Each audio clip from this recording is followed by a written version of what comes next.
Good evening. Keeping well and safe. What's that? I said, are you keeping well and safe?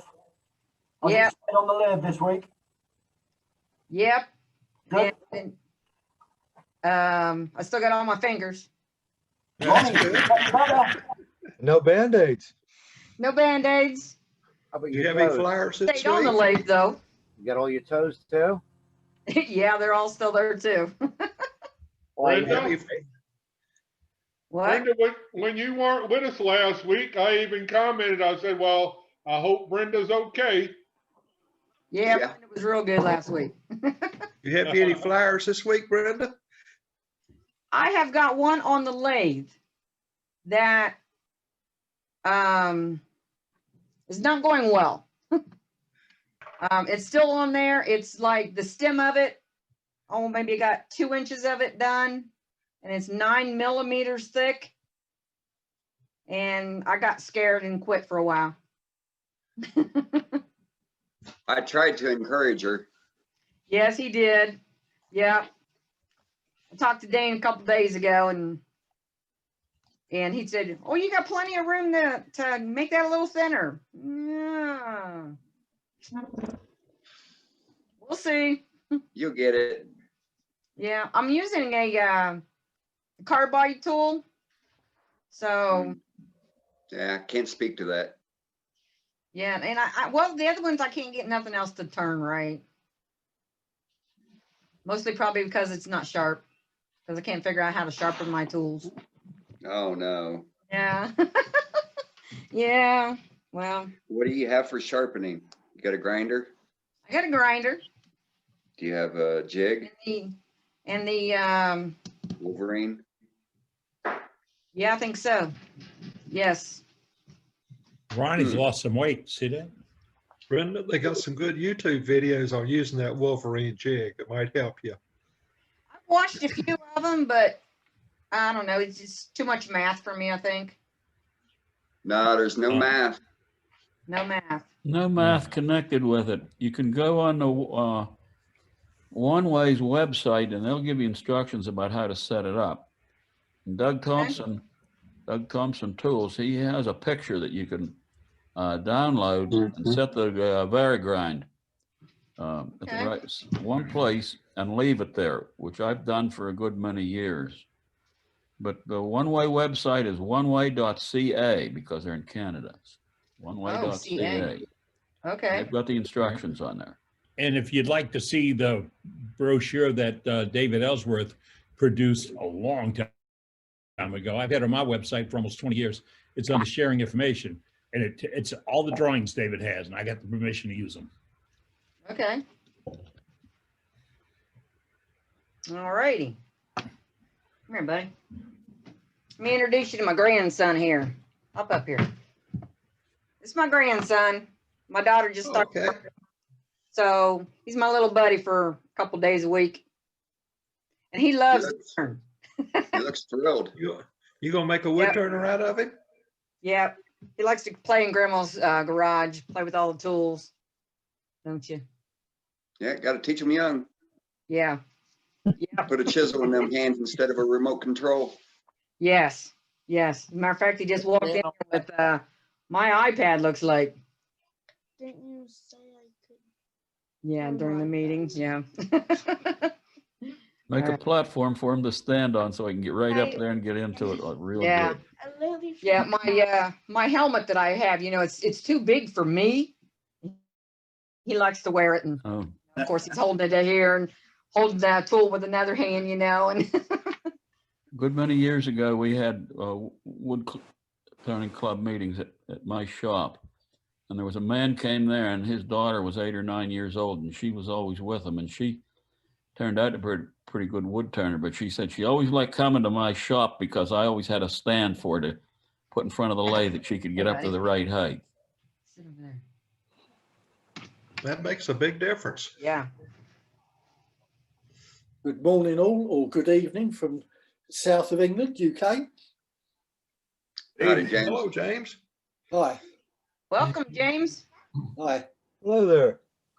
James is Hi, Jeff. Evening, James. I thought you were going to bed. I was. Amazing what a cup of tea does. Amazing what a cup of tea does. Paul. Evening. All morning. Oh, Paul. Oh. James, is this your first time with us? I popped in shortly last week, but I only lasted an hour. Too tired. Welcome to the group. Thank you. Because we have Martin's meeting this evening as well. So that's, you know, looking at a square screen for 5 hours tonight. And now this. James, Ronnie will have you turning 2x4s pretty soon.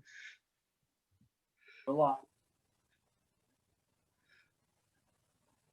I hope we see some more work out of 2x4s. I'm seeing some really unique stuff. And I I just bought talked, 2 more 2x4s a couple days ago. I cheated. I saw a construction site the other day when we stopped for a light and I threw 3 or 4 in the back of the car. Scraps, drops. You have to go dumpster diving. Sometimes you can get a lot of good stuff out of those construction sites if they allow you to go into the dumpsters.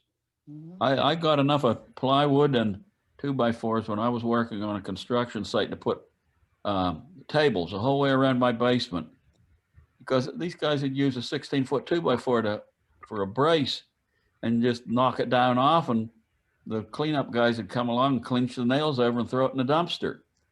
Or if they needed a 12-piece, a foot of square of plywood for something, they take a full sheet and lay it up on the horses, cut a foot out of it and throw the rest of it in the dumpster. And I asked the boss if I could get that. Oh yeah, he said, take all of it you want. So I had it pretty good for a while. I used to do that. And I had a mill shop near the house that did a lot of exotics, and I'd go shopping there all the time. You get rips, but if you're doing ink pens or segment pieces, it was well worth the dig. It's like a tree cutter. Make a friend with the tree cutter, Yeah, boy. but give him something. Don't just take Oh the yeah, wood. yeah. I just had one move in across the road from me. He knocked on my door the other day. So do you want this piece of walnut? There's like 18-inch cube piece of walnut. So I thought, yeah, I'll have that. Oh, and they deliver. I used to walk out the yard, walk out the door and find the logs sitting in the yard. And the first couple of times, my wife says, "What is this? What's going on?" You know, so, but I got I got a piece of Osage orange one time that was gorgeous, and the guy lived around the corner. He cut it down and brought it over. Wow. Doug, how you doing? You still awake? Yeah, Okay. I'm doing great. I was just about to say, a friend of mine and I found a Osage orange on the side of the road one day. Went up to the house, asked the homeowner if we could cut that up and take it, and he said only if you'll take every last bit of it. He wasn't into this to take the trunk and leave the brush. He wanted the brush gone more than anything. You know, some areas where I live at in Old Jefferson, the trash truck doesn't take branches. They put a call in for another truck to come get it. That could be 2 weeks. I imagine that's what happened to this one. It probably got picked up by the folks and taken to the landfill and ground up for mulch, I imagine. I used to be able to go shopping at a tree cutter's place down the road from me, and the guy that held the lease found out about it and bumped us all out. All right, got to get rid of some sound there. So I'll take care of that. If you're just joining us, folks, if you have your background sound on, we're going to mute everybody, and then we'll, as you want to talk, you can just press the space bar and get back in. We're pretty busy tonight, which is good.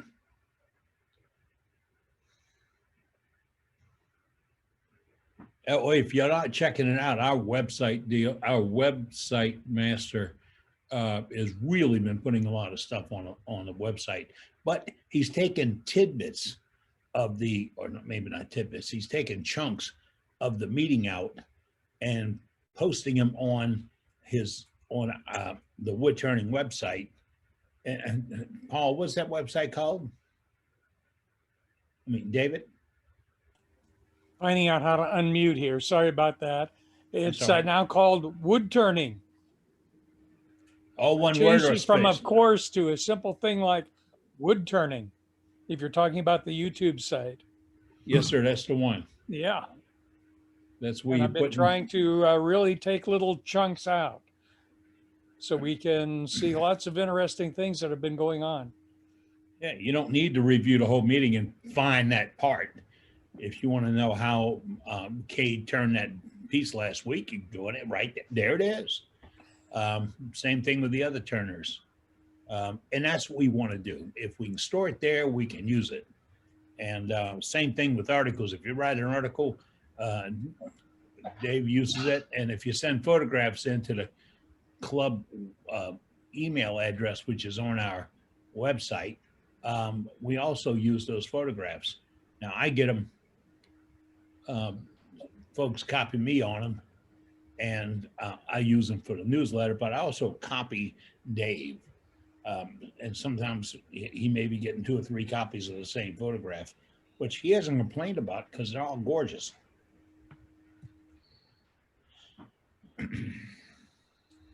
I'm always happy to get 2 or 3 copies. It means somebody's doing something and we have something new going onto the site. Yeah, and it's okay, folks. Maybe you don't think you're doing world-class work. Maybe you think this other guy can beat you out. Maybe it's not quite what that guy did. It's your work. Isn't it your work? It is your work. And you should be proud of it. You have to be proud of it. And if you share it with us, then everybody else gets an idea and they say, oh, wait, I can do that. You know, oh, wait, I'm going to change this to such and such. It's all brain food. That's all it is. And that's what I love about it. I'll see some things you turn out. You know, what freaks me out is where does Kim Tippin come up with these ideas? From her pajamas? What?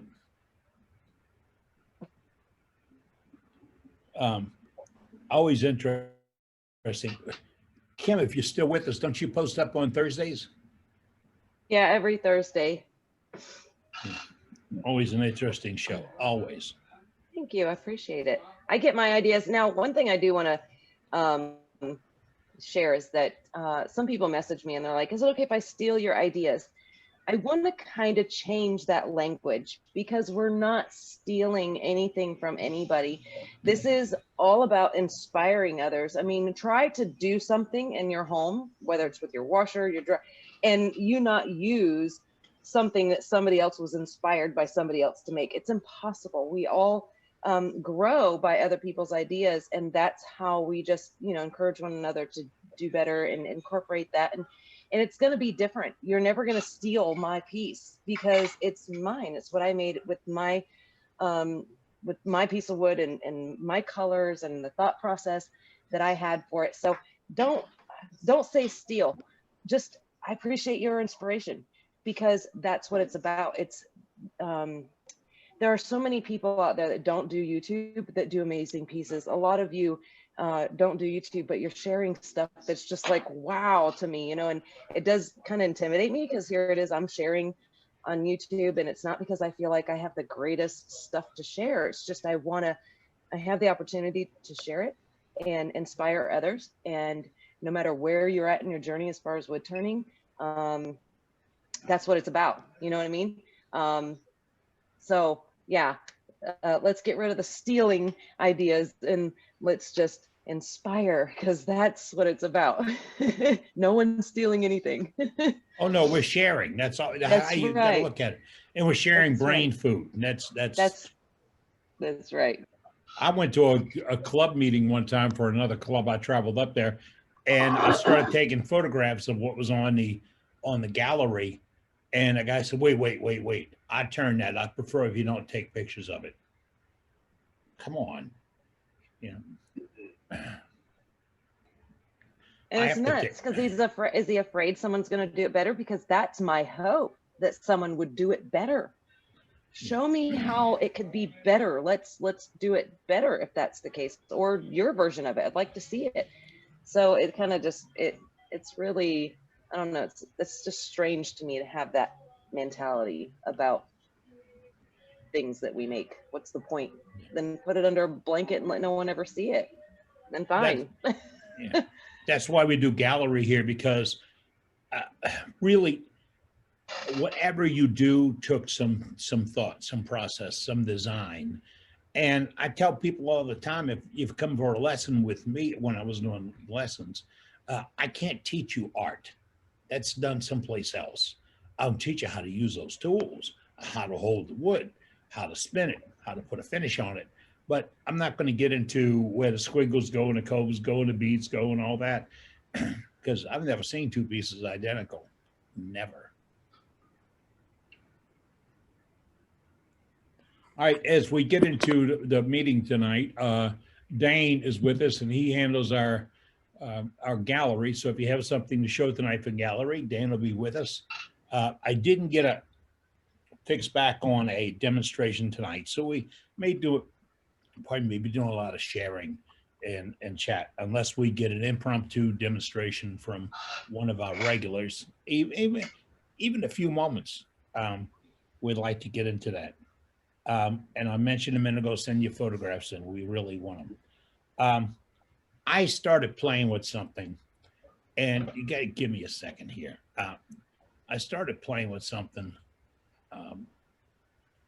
about 2 weeks ago.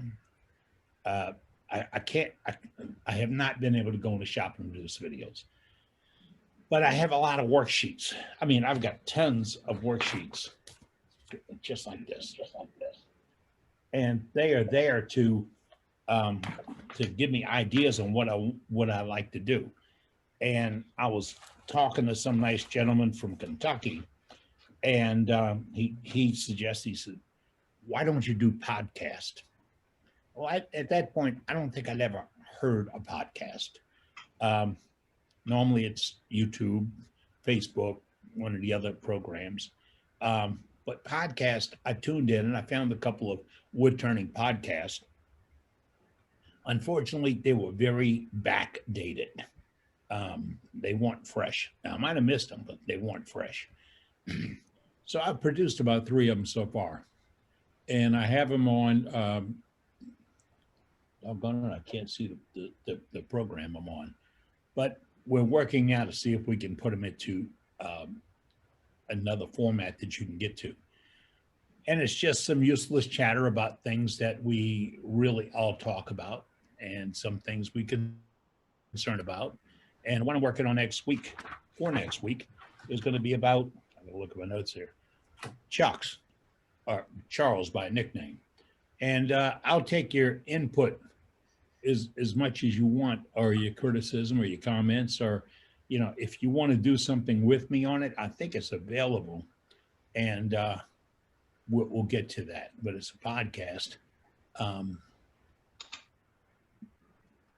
All right, Dave just threw the link up to the YouTube channel on our chat, and that's where we share things at.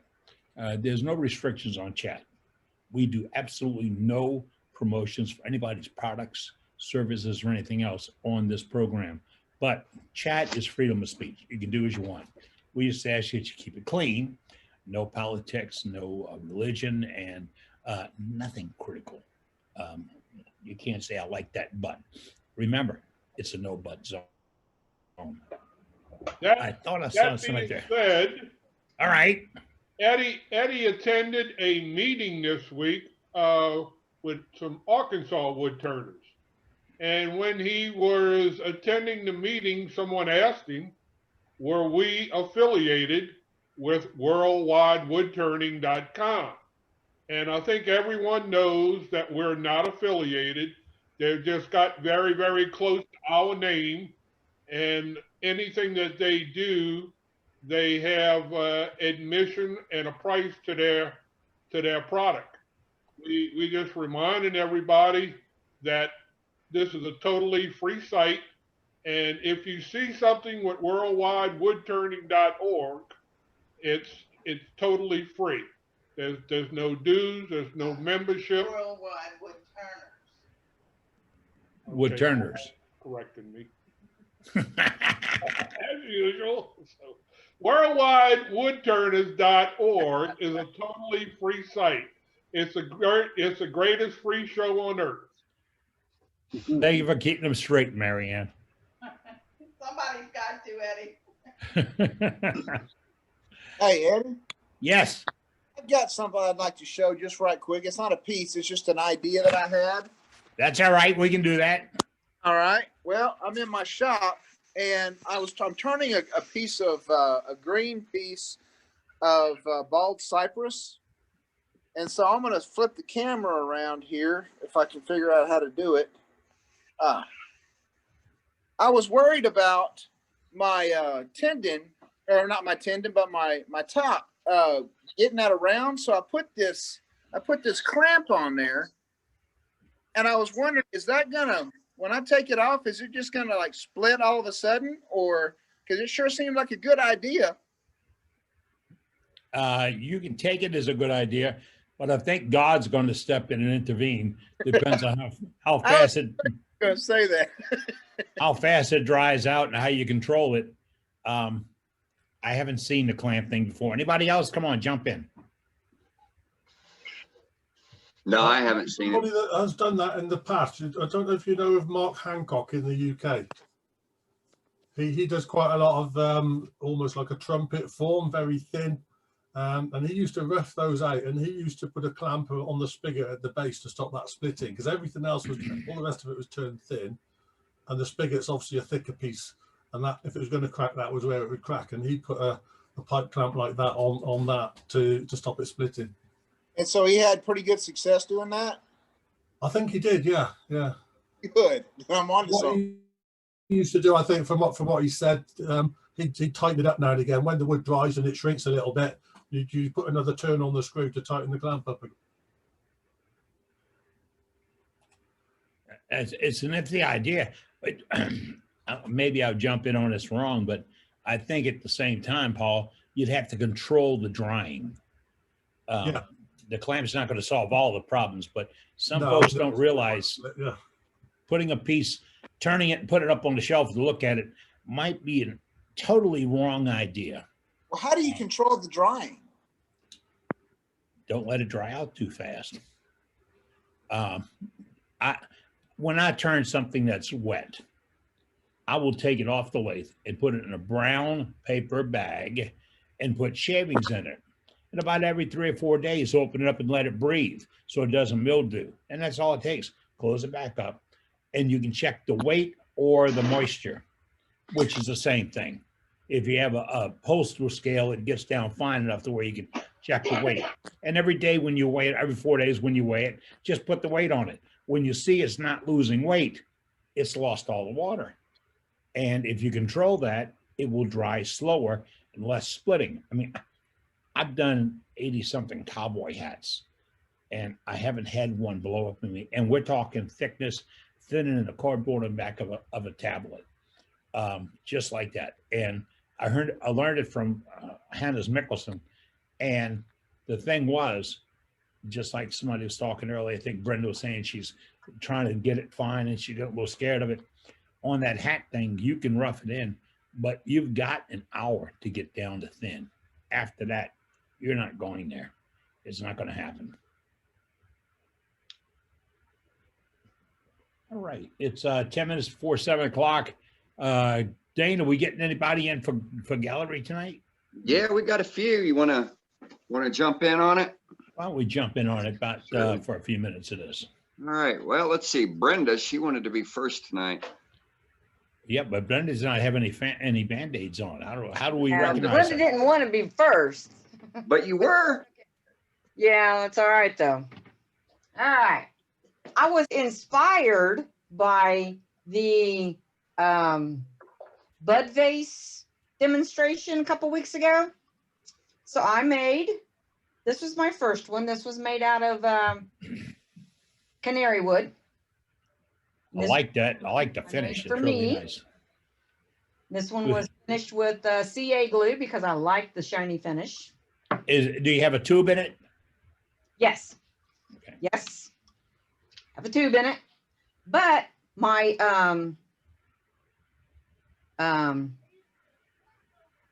you know, drill bit, what's that called? For a bit. Forstner bit. Is only that long. Yeah. Need an extender. Well, I bought me a new bit. I bought me a new drill bit. It's about that long. Yeah. So the rest of them will be longer. So I had to cut the tube down too, which I just did that on my bandsaw. 3 more of them here. These are made of hickory. Can you see that? Yeah.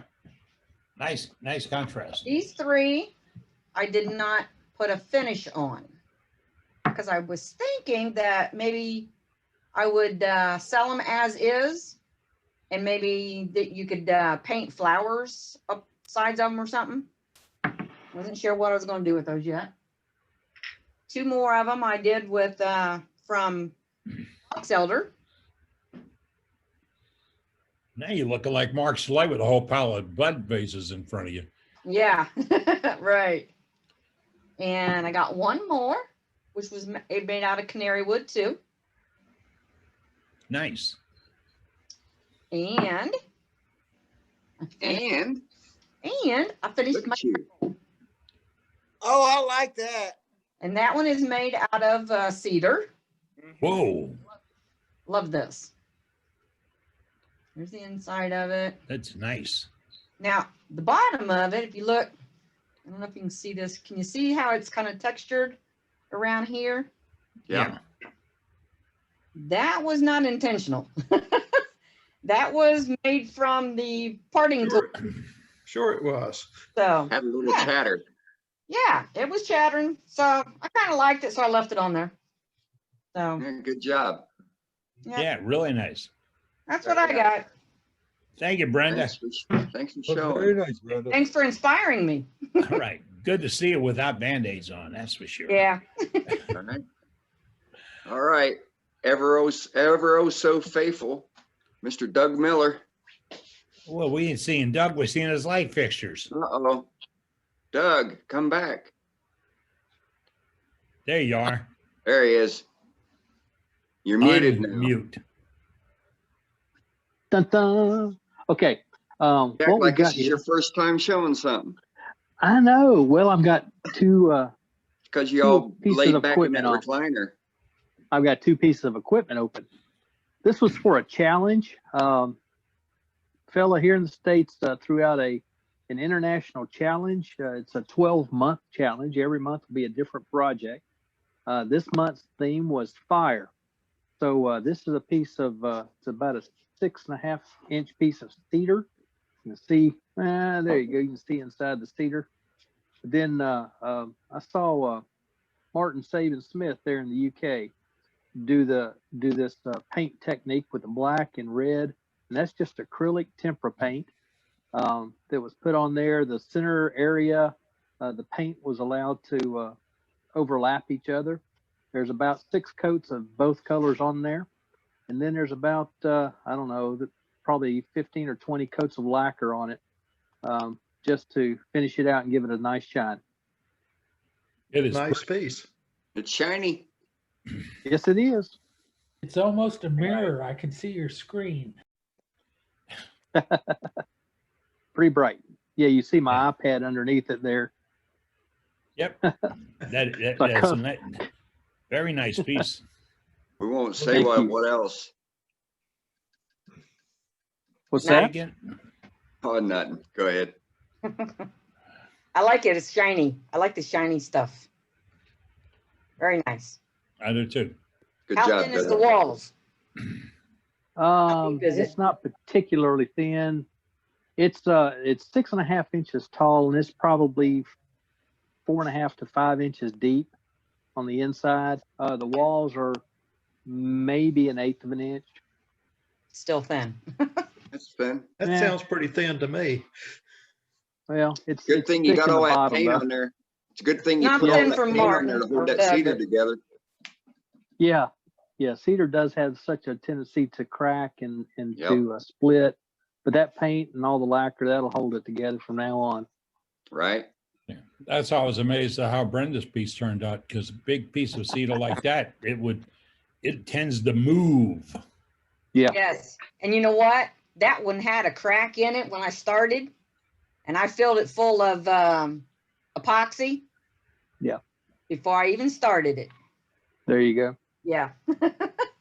I have had cedar finish turned, still on the lathe, and turn my back on it, and it pop and go in two pieces. I thought I was the only person that had that happen. No.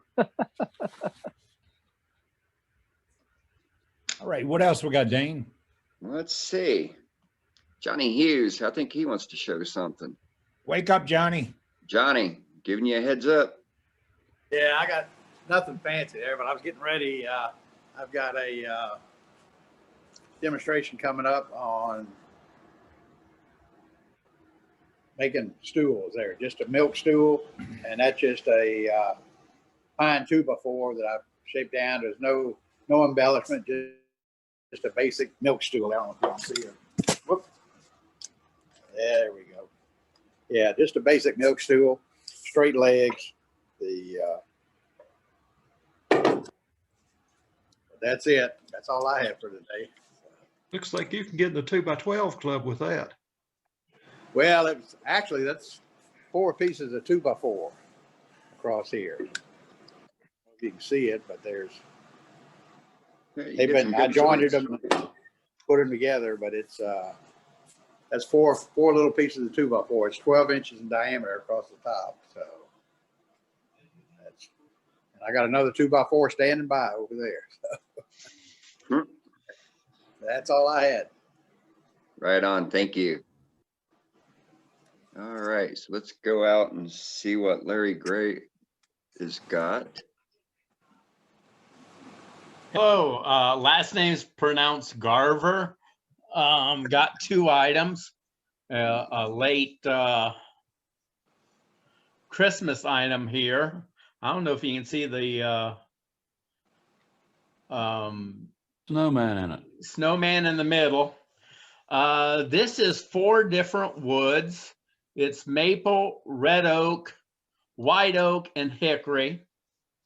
The snowman himself is maple with a walnut hat. And then just, trimmed down Christmas ribbon for scarf and a band on his hat. And then I put a little walnut finial on it. So this is a late finish on a Christmas item. It's more of a size for on a table, about 9 inches tall total. Very nice. Very nice. Thank you. Very good. Nice work. My second item is I could use for the 2x4 club. Our local wood touring club, one of our big sponsors is Hartville Hardware. They bill themselves out as the country's largest hardware store. They have 7 acres of space under roof. And they have a big tool sale twice a year. And our club demos for 2 days during that. During that period, they have a lot of national demonstrators come in. Well, this is one item I turned. It's simply a piece of 2x4, cut 3.5 inches square. I knock off the corners and I drill it for a woodworm screw. Then I turn the mortise and maybe a little bit of embellishment on the bottom. Then flip it around, turn out the inside, put whatever decorations I care to on the sides. And then we give these away to the people there at the show. I gave away 8 or 10 of these the last show we did, which was back in February. November's got canceled, and the odds are this coming February's won't happen either. So that's a 2x4 item. Very good. Nice. That's all I have. Nice All job. right. So let's go out to Washington. George, how you doing tonight? Good, and you? I'm all right. I got another piece of tree wood. It's oh, you can't see the color. It's I can see the shadowings. a piece of maple. It's actually blood red. The color's not showing up on it at all, but it's a pretty piece. Yeah, that's got a lot of character in it. 14, Wow. 14 inches in diameter. And I think it's true oil, and then it was buffed, and the edges where it's dyed is lacquered. So there you go. There's some. Yeah. Oh, it's coming through. Yeah, it's pretty.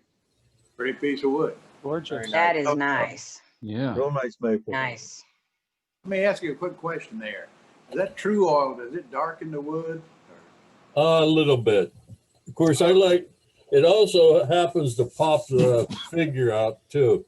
It pulls it out real nice, especially on maple.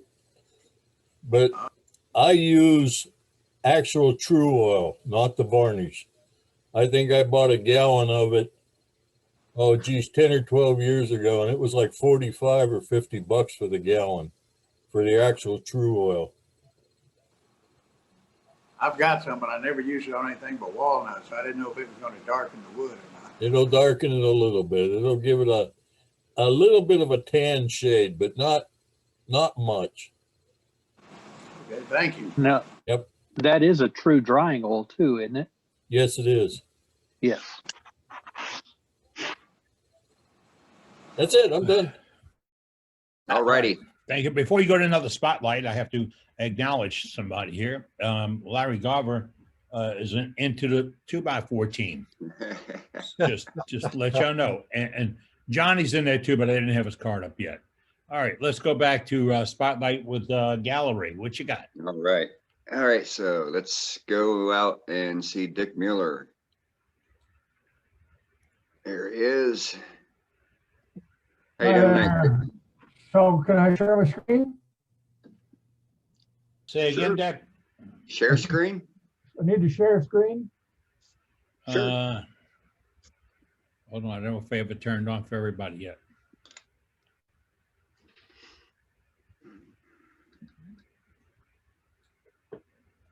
Wrong button.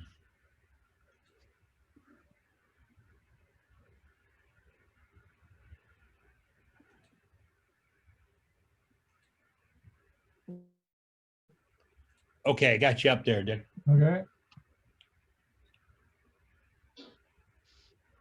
So I told you last week that during your 2x4 discussions that I've turned an OSB bowl, and this is it. We're not seeing your screen. We're Okay. seeing your light. All right, let me try it again.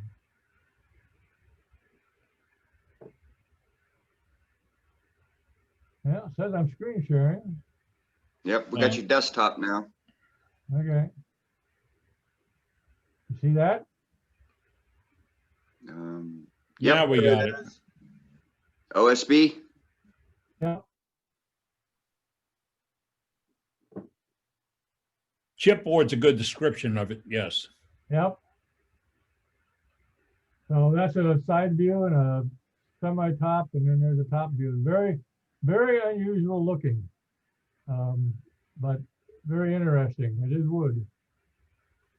And then, if anybody's doing these things, Now, the folks at Waco will be putting those on the table this year, I believe. yeah. Well, they're fun. The big one is about almost 10 inches tall. What do they look like underneath the fur? Underneath the what? Underneath the hair, what do they look like? You're getting personal now. Yeah, I'm just wondering what kind of man are you, you know? Family show. Scottish? The all fur ones are just cylinders, wood cylinders. It's very difficult. These have a shape to them. No. But it's very difficult then to wrap the fur around a shape other than a cylinder. It's a challenge. Looks really good, Dick. I like them. Good. Thank you. Beautiful. Thank you for sharing, Dick. Really appreciate it. Good stuff. All I right. don't think I'll be making none of them. What you got tonight, Bob? Okay, how y'all doing tonight? You're going to show us your final practice piece, right? I got my birdhouse for the week. Is that your final practice piece? Almost. We'll do a demo in a couple of weeks. We're doing some remodeling right now. And I've got a 14-inch piece of ash. I turned into a shallow bowl.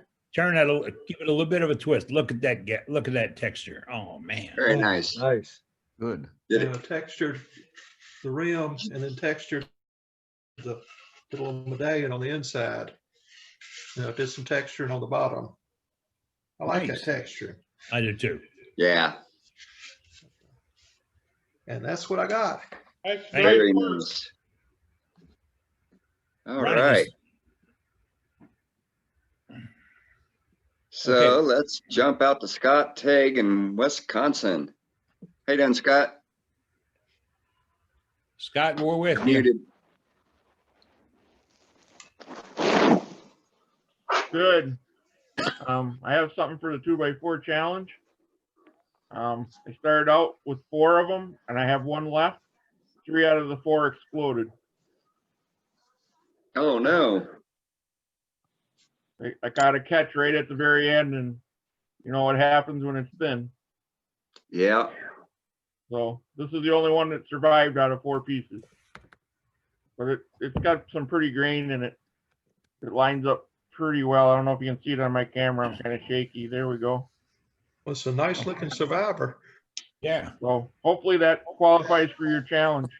Oh, it always qualifies. Yes, it does. It's a 2x4 piece. And with, you've earned yourself a position in our 2x4 team, right? Then I experimented with some shellac. I made some food safe shellac. I was reading an article out online on how to make some food safe shellac that's guaranteed to be food safe. I made it with Everclear whiskey,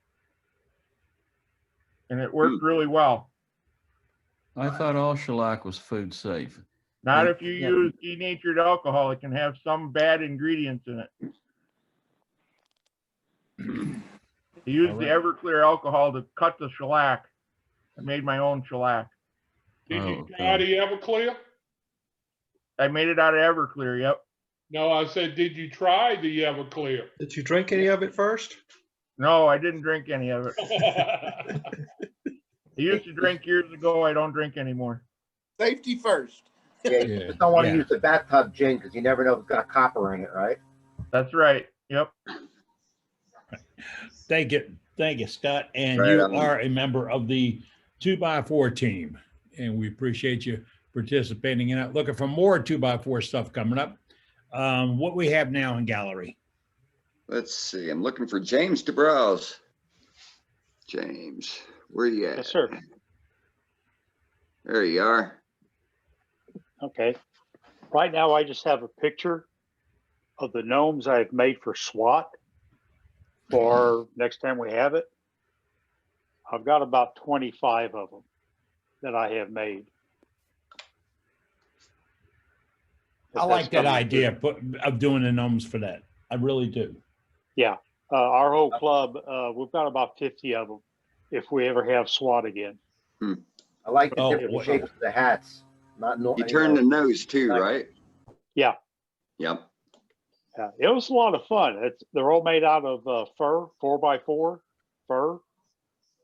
And if anybody needs any beard material, I've got a ton of it left. Joanne Fabrics has a bunch of it. Are the hats separate and then you just use like a dowel, or are they one piece? No, sir, it's all one piece. Okay, great. Thanks. That's a wood turning skill. Oh, that's great. Yeah. It was a lot of fun. After I got how to do it, it takes about, half hour, 45 minutes to turn one. Good. Now, do you do a straight cylinder underneath the fur, or do you make a some type of shape? Like, It's got a little body shape. yeah, Your hat's here and the body comes down like that, and then it's flat. And then the hat is just whatever, however shape you want to make it. right. And I'd really never noticed them or seen them before until this past year with the various online turning clubs. Yeah, I've never seen them before. It's pretty cute. In fact, Yeah, I think yeah. Matt Harbor was the first time I'd seen them done. Yeah. When Matt posted some. I see a lot of them on the websites, especially around Christmas time. Yeah. Yeah, Rebecca DeRoot does a bunch of them too. Yeah. They are a skill build that they really are. They are. And you know what, Pretty cool. you said that body that goes around and then down a good bit. There's a big tall guy, always in overalls at SWAT. And he says, "That's my wife over there. See that? She's a little thick." Right. Dane, I got one we can show the back of the body on if you want. Yeah, All okay. right. Raise it up a little bit. Can't see him. I can't see me. Oh, Yeah, there we you go. can see you now. There you are.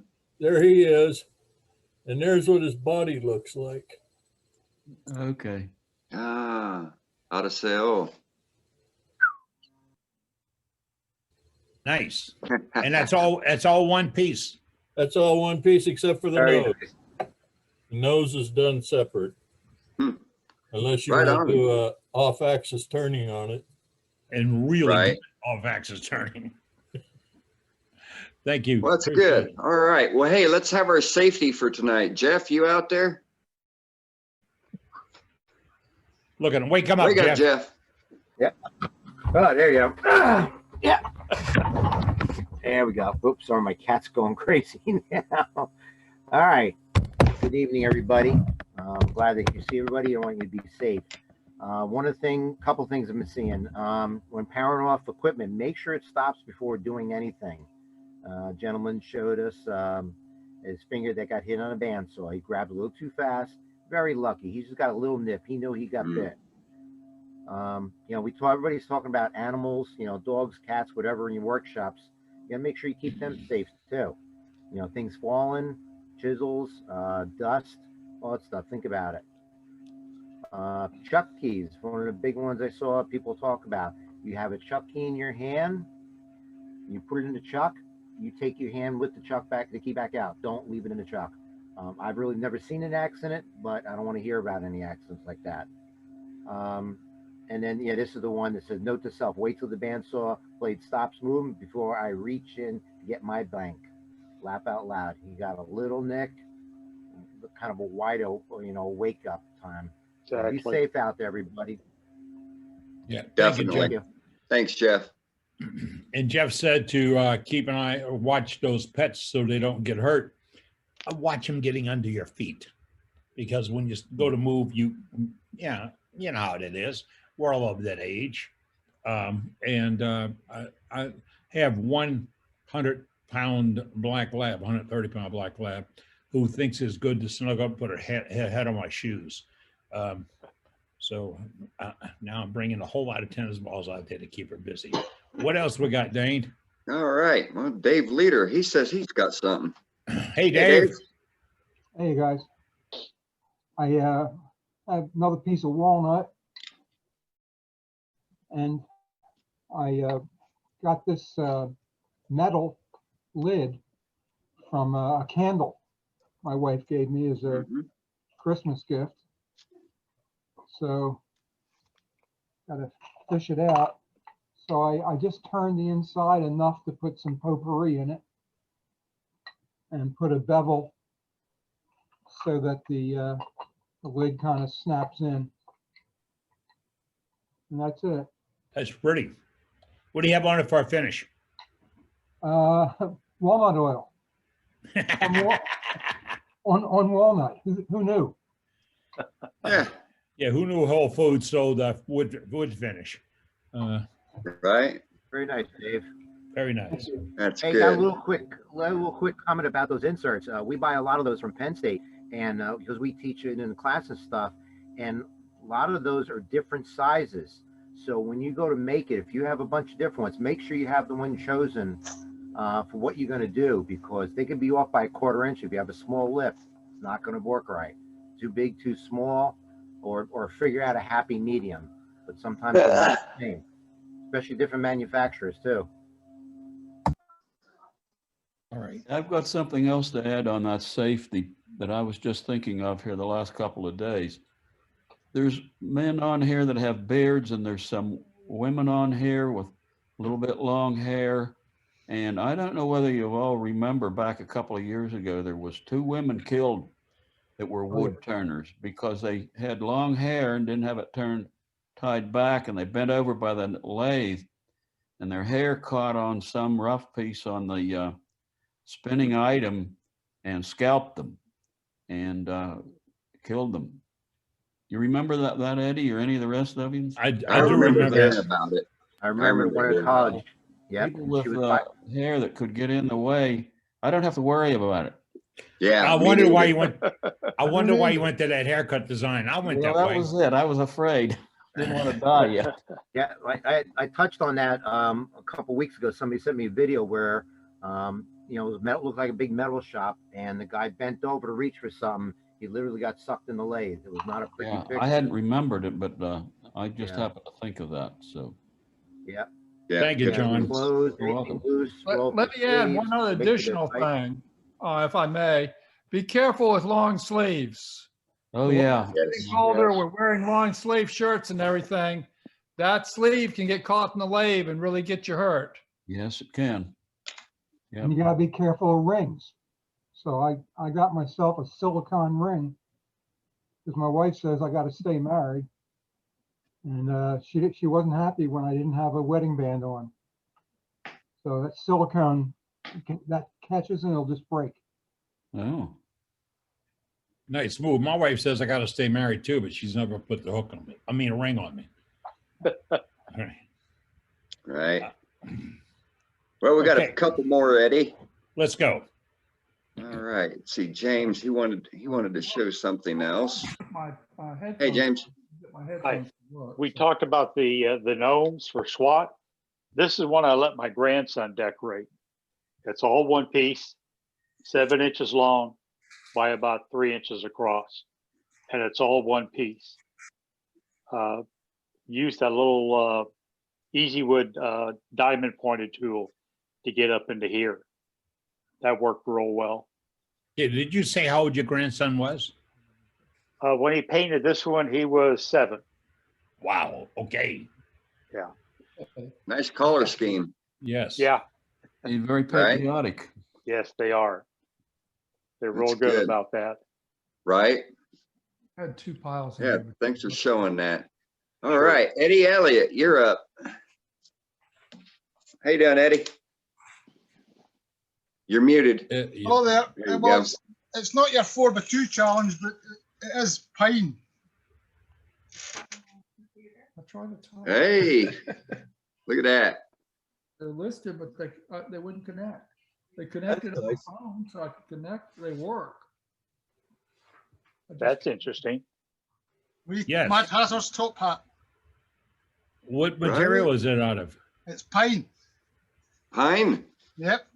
Yeah. So you want your 2x4 certificate too? Well, that'll be a 6x6 or something like that. I follow a guy called Andrew Hall in the UK, and he does the hats. He's known as the hat man over here. But he also does Corinthian helmets. Ah, cool. Wow. That's neat. Wow. Pretty That neat. is awesome. Sure is. Boy, does that give me an idea? I want a life-size one. I want one that I could wear in the shop while I'm turning. That would be awesome. Yeah. Hey, It's hard to Dane. turn. It's hard That's to turn good. square things on a lathe, you know. Hey, Dane, I think he makes the 2x4 team. Check and see. Yes, I believe he qualifies. All right. Good. Yeah, we'll just take a root of that 6x. That'll work. If you go to take off. There you go. Look at that. I know he had one. All right. He's into that 2x4 team. That's what we're looking for. All right. We have any more gallery up tonight? Well, we're done for now. We'll wait for the next batch to come in. All right. Hey, Eddie, can you put that picture on there that I sent of the one-way lathe stand? Ooh. Let me see. I think I can. Why don't we go on something else and I'll get it there. Okay. Just to aid what Eddie did, I've just changed my background. These are some of the small vases that I've made. Well done, James. I haven't got them available downstairs. What's the approximate size of those? I think they fit your 2x4 category, I think. The tall one's probably 4 inches, the next one down's about 3, and the next one down's about 2. Great, they're beautiful. Very nice. Real nice.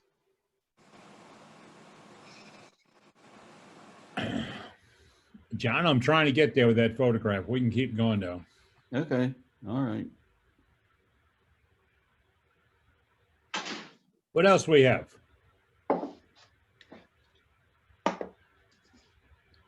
I'm not seeing anybody else with anything, wanting to show off anything. Okay. Let's hear some horror stories this week. What's going on? I've got a question about all the demonstrations I've seen on here. People talk about using different cameras and everything. Has anyone done it with just plain laptop computers or iPads or cell phones or something? I only did mine with a cell phone. Okay, because I did one several months ago for a local wood turning club that I belong to, and I did it with my laptop computer, and no one complained about it or anything. And there's another lady on there that has done several demonstrations, and that's all she uses. But I hear so many people talking about all the cameras and setups that they use, and for 1 or 2 demonstrations a year, I really can't find that justifiable. Yeah, if you're doing a lot of demonstrations, I really think that you should, but Jack. Cameras have got better cameras than your average webcam these days. So yeah, they'd be perfectly good enough. Yeah, and John, I found the program on YouTube that helped me. That fellow Scott that I was talking about earlier, who showed you how to take that cell phone and bounce it into your computer. And I'm amazed at the quality of the photo of pictures from it. And I'm doing it all the time to show things off to folks. They call me about something, give me a second, boom, boom, boom, get right on there. John, I've got that picture up, sir. I'm going to pop it on right now. okay. I'll explain a little bit about it. All right, let's see if we can get the full screen. There we go. Yeah, there we go. Back a number of years ago, my legs got bad and I couldn't stand very long at a lathe. So I had that Mini-Lathe and I made that stand for it. And it's 5 feet long. And I sat at it with a secretary's chair. And I haven't been using it lately because I had gotten a deal on a one-way sit-down lathe.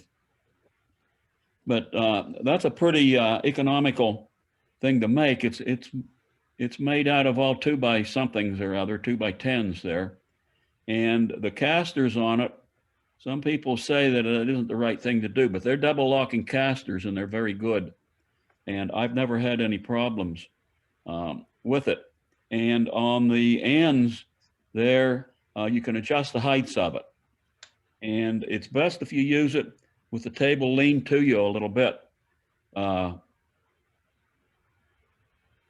see you have a DAP out there for the tools that go down up, hitting into the deck. Yeah, and there's a cutout place in there right under the lathe because my knees would hit it a little bit and I cut it out. Now, that was before the days of these a little larger Mini-Lathes. So if someone was to use that particular layout for the smaller, shorter lathes, I would suggest you put a piece of angle iron under the bottom of it the table to add more support to it. But it's been showed two different times in that for the AAW in that Gizmos and Gadgets deal that they have on there at the symposium. And the VA in Pittsburgh had made one of them. And I never saw it, but I knew the man that had charge of that wood turning that they were doing at the VA in Pittsburgh, but he has since passed away. So I don't know what's going on there. And Mark St. Ledger got the copy of that one time and had someone build one. So it's been used several times. And I just thought if there was anyone, you know, that had problems standing for periods of time, why, there's a pattern of it right there. And if you had any other questions, you could email me. I think you could get my email from Eddie or something on there. You could put it on the chat. I'll put it on there here in a few Okay. minutes. But I got to mention, you said double locking casters, and for those that don't understand it, the wheel and the swivel both lock. Yes, that's correct. So they act like pads, because if you don't lock both, they'll wiggle around it or dance on the floor. Yeah. Now I very rarely turn anything large, and I never turned anything large on that. I made a lot of pens on that, and I made lots and lots and lots of ornaments because that's kind of my specialty, and that's what I like to make is small things. I've made a lot of small boxes and everything, but I have really used it a lot. And here in the retirement center that I'm in now, I just they have a jet, one of those 12, 20, 21s or something. And it's pretty heavy. It weighs 160 some pounds, I believe. And it's on a very heavy stand that a man made. And I fixed it here and tilted it some. And I set at it now because my legs bother me if I stand like a half hour or more. So I have to have something that I can really set down at. But no, this one has worked out very good. I used it one time at a school in Pittsburgh. There was a lady teaching classes in there, and some of it was pen turning, and there was two of us set at it. And the reason I made it that long was so that when you were sitting in the secretary's chair, you could roll around it to get in a better position. And I guess you could make it shorter if you didn't have room for the space for it. But that one doesn't show it, but on the end of it, the right-hand end, I had put a little bit of a flat table to lay tools and that stuff on it. So. Beautiful idea, John. Appreciate you sharing it with us tonight. Okay. Yes, sir. I thought it might help some of the people that's on here. So or not, they might know someone else that could use it. And you know, that's why we're here, to share those ideas and tips and hints. I built the tilting lathe for a man that ended up the same condition you all. We had hurt when he stood, and then he had a few other maladies. And we made it for a Jet 1014, and he loved it. Now he had a one-way 1236 sitting in that shop, but he couldn't go there. Yeah. But keep them turning. That's what we do. Keep them turning. Yeah. Right. I hope it's of interest to someone, you know. If not, like I can pass it on to some of their friends or something at other wood turning clubs too. John, I'd like to say that I've just been showing or helping a new turner that her mother wants her to teach her to learn the turn, and she can't stand very long. Yeah. So, and I'd already mentioned this to her. So, in fact, I was hoping she's going to be at the meeting tonight, but I don't see her. The thing about that one there, it's explained too by material, and it's very inexpensive. You could probably make that for, well, most expensive thing on it is the casters. And at the time I bought those from a place called Caster City. And you can get all kinds of casters there that you want, but make sure they're double locking. And the casters at that time was $15 a piece. I have no idea what they cost today, but it was worth it to put those Double locking casters. You want them double locking. Right. I took a picture of the picture of it there and I sent it to her. So hopefully that, Okay, very good. yes. Yeah, we built one. We built one for our school that we were teaching at, and made sure that we bolted the lathe down to that table. Oh yeah, the lathe has to be bolted down to the table. Yep. Yes, I didn't mention that. I just thought maybe everybody knew it, but yeah, it went because it works better if you tilt it. I think that was tilted at 20 or 22 degrees. The only reason I know that is someone asked one time. I just tilted it to where it was comfortable for me, and then locked it down with the bolts in the ends of it, and a little bit of 2-inch angle iron on it to bolt it together properly. And you could take the thing apart and to haul it or something very quickly if you so chose. And very easy. You can make it adjustable vertical by making. You can, because if you look at, if you have that picture closer up, you can see there's holes in the ends of those uprights, and it's all bolted together.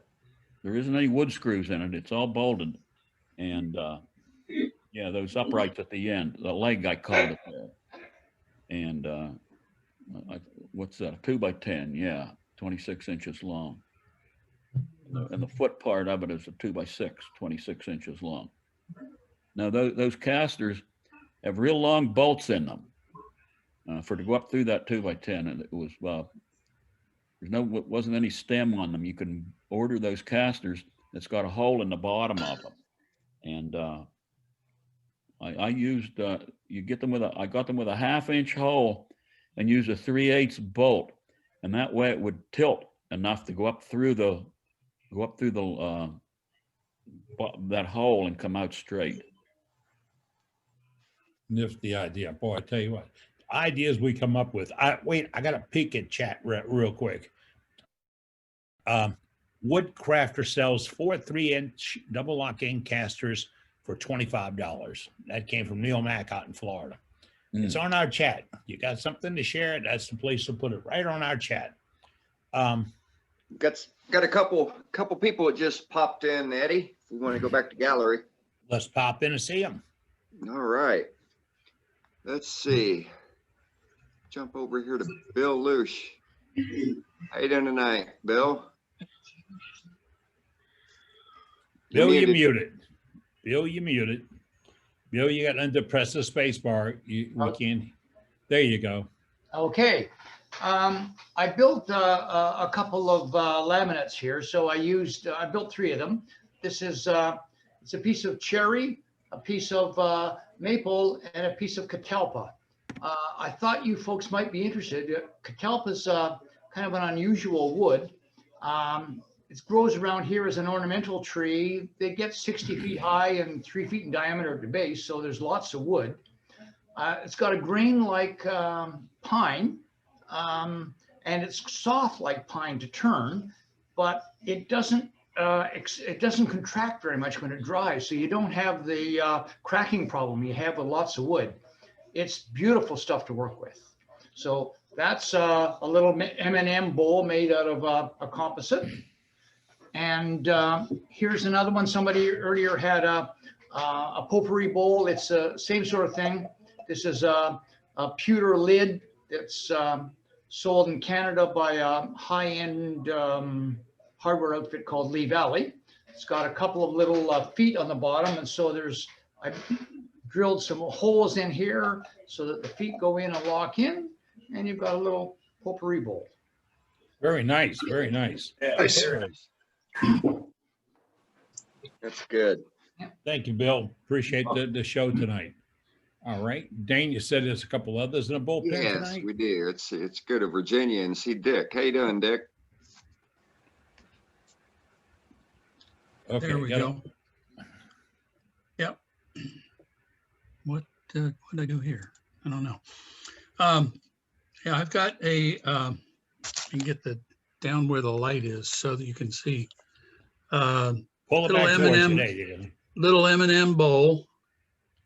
And an awful lot of grain. There's a piece of bark missing or something. I never did figure that out. I don't know what kind of wood it is. That's why I call it tiswood, because it tis wood. But my wife was looking at the grain and said, "Oh, that's really pretty and that's really nice." And then I called her attention down to the bottom where there was a hole, and I filled it with glitter. And she screamed, "Oh, you ruined it." So I need help from you guys. What do I tell her to explain that the glitter in filling that hole, because it also goes all the way through. You can see here the outside where it's the glitter, in fact, goes all the way through. And what can I tell her to help her understand that glitter is a good thing inside of a bowl? You can tell her that the glitter represents the sparkle in your eye when you see her. Whoa, that's good. I like that. That'll help. Well, you put a little bling. Keep the magic. That's a lot of brownie points right there. Okay. Well, anyway, I small piece of wood laying around somewhere, and I decided it looked like, and you guys have been telling me about making it an M&M bowl, so I did, and finished it with OB shine juice. The other thing I want to show you is not an original idea, but if you have a spindle that you want to turn and you don't want the corners, you want to do an octagon, found on YouTube a jig to make that. So what I did, if this board, I think you can see it now, this board represents my bandsaw table, and this knife blade represents the bandsaw blade. I took a piece of board, plywood, and I cut a 45-degree angle on one side, and I took a piece of aluminum angle, cut a notch out of it in the middle, and you put that on either side of the blade, and depending on how much of the corner you want to take off, you move that board back and forth like so till you get it where you want it, and then clamp it to the bandsaw table, and you wind up with that. Here's a bigger piece where I've taken the corners off of two sides. I've still got two sides to go, but I thought you guys might like to see it, the progress in you know, because I've only cut these two corners off and these two corners are still on. So, you know, if you're doing a lot of spindle work and you want to get it octagon rather than square, this is a neat way to do it, I think. That is a nice rig. That is. That's a nice idea. Yeah. Yep. Good stuff.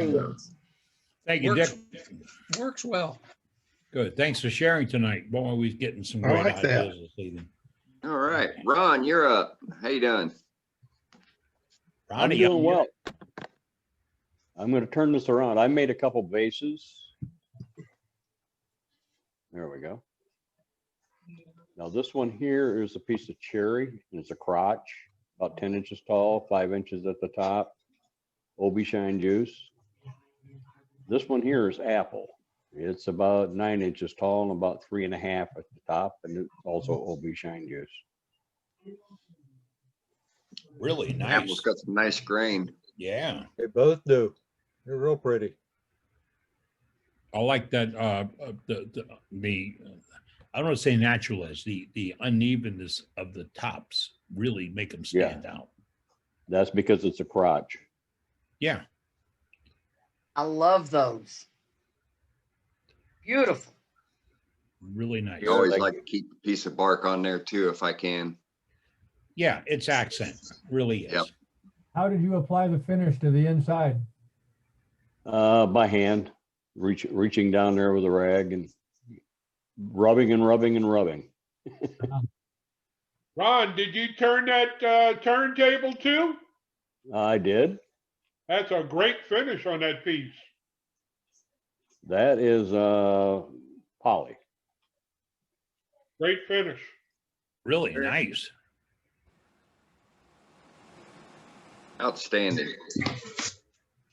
Thank you. Looks a lot better than a piece of cardboard I normally use.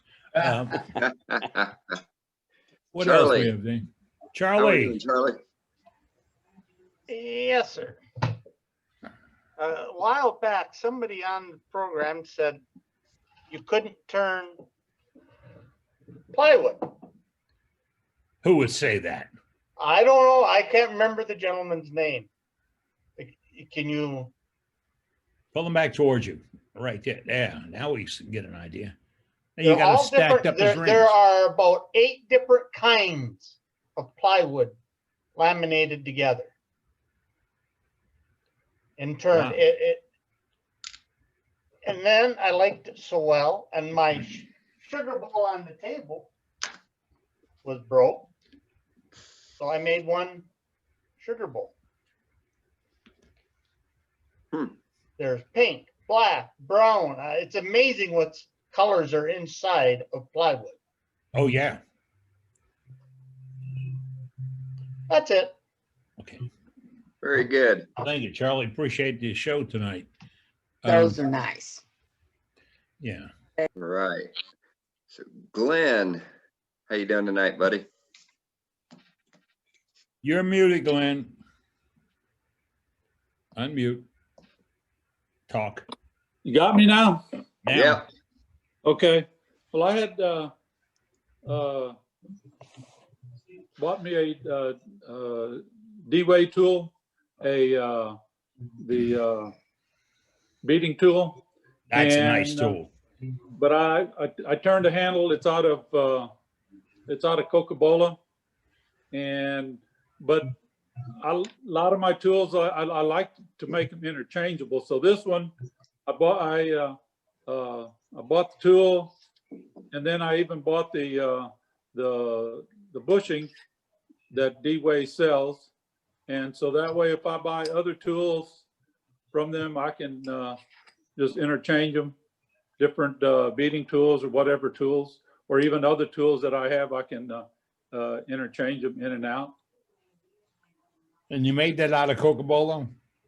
Yes. Somebody told me one time when I did that for a gouge handle that I should be put in jail. Because it was an absolutely gorgeous piece of wood. Yes, it does turn real good. And then I used I sand it to 600 grit. Everything I turn to 600 grit. Sand to 600, and I didn't want just since it's so slick, I wanted something to be able to grab a hold of, so I just turned some little grooves in there instead of just using a wire and burning it. So I just turned some grooves in it, and you can still see the grain in the wood. Really nice, really nice. Nice and job. Then for the 2x4 challenge, I had made me a weed pot. The 2x4, I just put some black leather dye on the sides, and then I just turned it and I just put a plastic, have a plastic insert for this one, and then I turned another one. I did a snowman. I took the plywood, the 2x4, and I took another one, I split it in half and glued it together. And I used some walnut dowels to give it a little bit of support. That's really neat. When I turned it, it had the walnut was for the buttons. And then I turned some walnut dowel, little plugs for the eyes and the mouth. And then I turned a piece of dowel and turned it into a carrot. With a I did that with the grooves to make it look like a carrot. So then I had to use some orange, an orange Sharpie to put on there. But that's good. But this one too, it's a weed pot. So you can have a weed pot for Christmas time then. So So these Nice. are my 2x4 items. All That right. is pretty sweet. cool. Amazing. That's pretty Very nice. nice. I like. That's Nice that's all I job. have. Nice work. Thank you. Thank you. And he really does qualify for the 2x4 club with that one. That's a really nice piece. Absolutely. Yes. Jeff, you're up, buddy. Hello, Jeff. Look alive. Talk about plywood. I did not make these. I got these from one of my friends. This is a color ply wall. You can see, I assume there's probably 2 pieces, maybe 3 glued together. Let me get a little more light on there.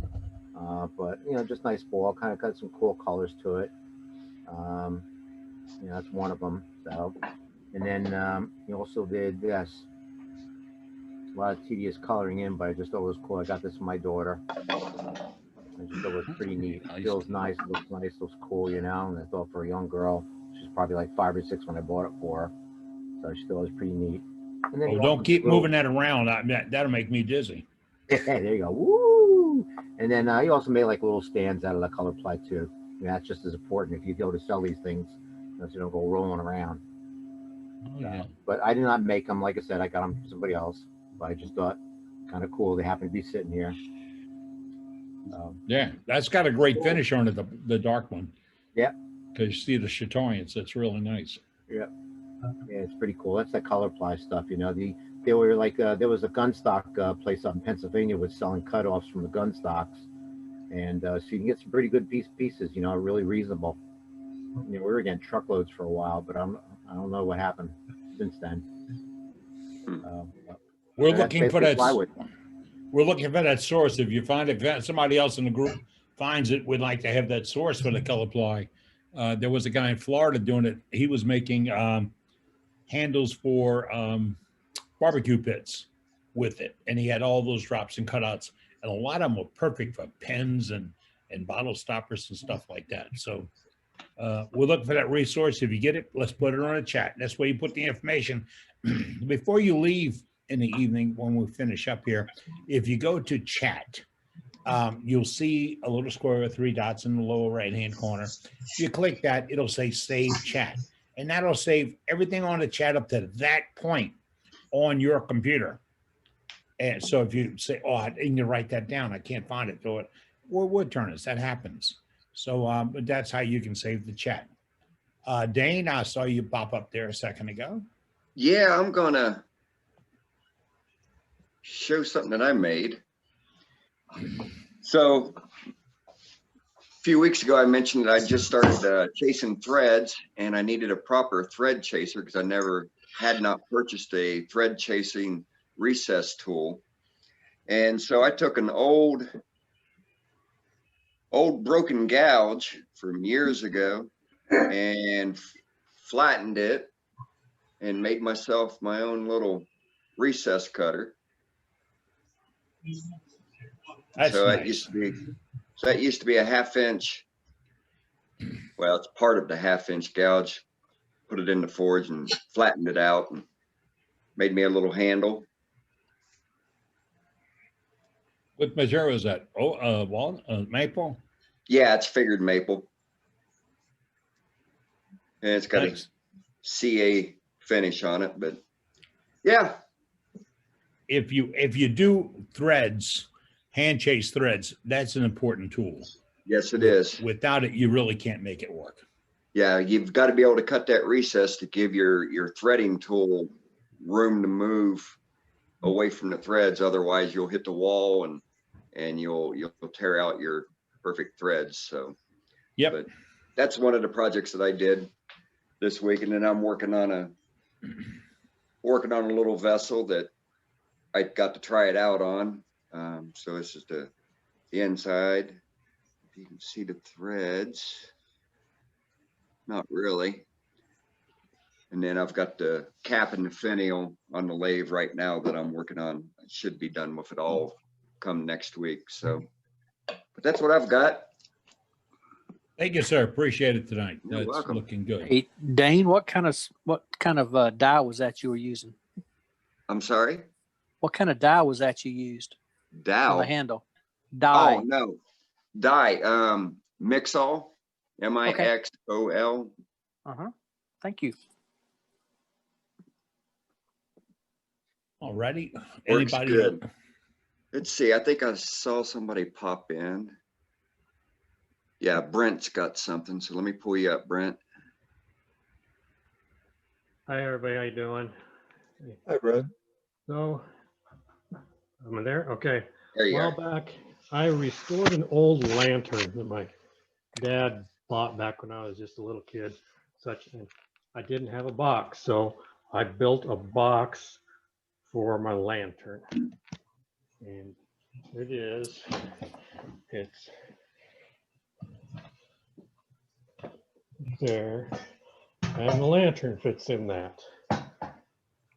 And such, so it's kind of big, but just a segmented or stave segmented big old box for a lantern. That's pretty neat. I like What'd you make it out of? It's walnut and cherry. So it was. That's really nice. Really It nice. was a challenge to turn. I'd never turned anything that big before. Your dad would be proud of you. Well, Did good. so it was a good learning experience. So that's Very that's good. That's what I got tonight. So. All right. Thank you, sir. Appreciate you showing it to us. All right. Well, for now, that's it for gallery. I think I have one popped up here on share, and I need to get over to it and see if I can pop it up. Here it comes. Van Frazier sent one in, and that's a piece he did. He's in the 2x4 club. We sent him a membership sheet and everything else, but that is a piece of 2x4. That's Am I pretty nice. still- Must be Douglas Is that a pic- Fir. Is that what Is that that a is? picture on the inside? Yeah, I Like don't me think to say something about it? Eddie, should I explain it a little bit? Sure, Please. go ahead, please. I'm really new to wood turning. I've been about a year, and I had been watching turners like all of you guys turn these inside out things, and I thought that'd be fun to give it a shot. I had just finished building a tree house for my grandkids, and I had some leftover 2x2 rails, and being cheap, I didn't want to waste really good wood on an experiment because I really didn't think it would turn out. So I just grabbed 4 of those and started to work. And the bottoms are off of a 2x4. The top is off of 2x4. The spinel, I think, is probably walnut. But I gave this to my wife. It's about 12 inches tall. I wanted her to keep it and like it. So I made a cube, about an inch cube, and put pictures of my 4 grandkids glued onto the cube and hung it from the inside. I don't know if you can show the other one, Eddie. It shows the chain, but there's a gold chain hanging from the middle with this cube suspended in the middle with the pictures of the grandkids. I can't get the second one to come up, Van. It's Okay. on the chat, but it won't change. Okay, it was just a slight different angle, but it was a fun thing to do. And then I finished it off with, oh, I don't know, 5, 6, 7 coats of polyurethane gloss. And that's my entry for the 2x4. Thank you, sir. Very nicely nice. done. Very nice. Very nice. Yeah, I apologize. I should have had that up in the scroll, but I didn't, and I can't get it there now. All right, 7 minutes before the top of the hour. I'm Captain Eddie Castle. You're tuned into the Worldwide Woodturners. Our website is worldwidewoodturners.org.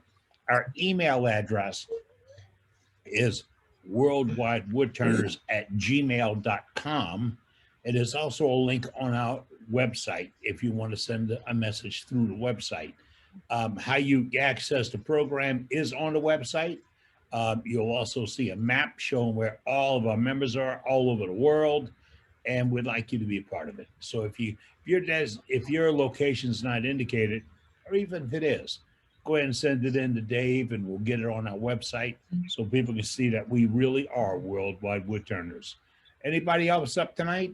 Got a chat? No, not at the moment. All right. I'm interested in shop made tools. Dane, you just showed a handle you did and you did some divots, correct? Well, no, I made the whole thing. I took the actual, an old 1/2-inch bowl gouge and totally repurposed it into another tool. Okay. That's an important piece, but I got the names wrong because I'm terrible at names. But somebody else showed us a tool handle they made tonight and it had some rings cut into it. And I called them divots and he said he preferred to do that than do wire burnings in it. I think that was Glenn. Okay. Yes. Glenn or Charlie, I think. All right. Yeah, it was Glenn. Okay. Did you make the tool, Glenn, or is it something you purchased and we've retooled it or reworked it or whatever? I'd like to know more about that. When I made the grooves, all I did is I used the Easy Wood tool, the diamond. If it won't fit in his cabinet. It has the radius, so I just kind of used it back and forth and cut a little radius in the handle. Okay, great. Just using the diamond point Easy Wood tool, the insert. I found what that one is with those diamonds and with a lot of other detailed tools. If you go below the piece, push the handle down and bring it up slowly, you'll do a better cut than if you just plow right into it. Yes. And if you pay attention to how the shavings are coming off and you do that on a test piece, you'll understand that you're actually slicing wood. And that's our old friend Mark Soleil pushes that, and which is a great technique. And if you're slicing wood, you're not tearing it up so bad.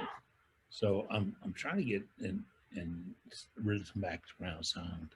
I saw Mark in there earlier. Mark, you still with us tonight? I'm still with you. There he is. I'm still with you. All right. Wow, you look like you're snuggled up ready to go to bed. Well, I'll tell you what, this old guy have to keep warm, you know? I know the feeling.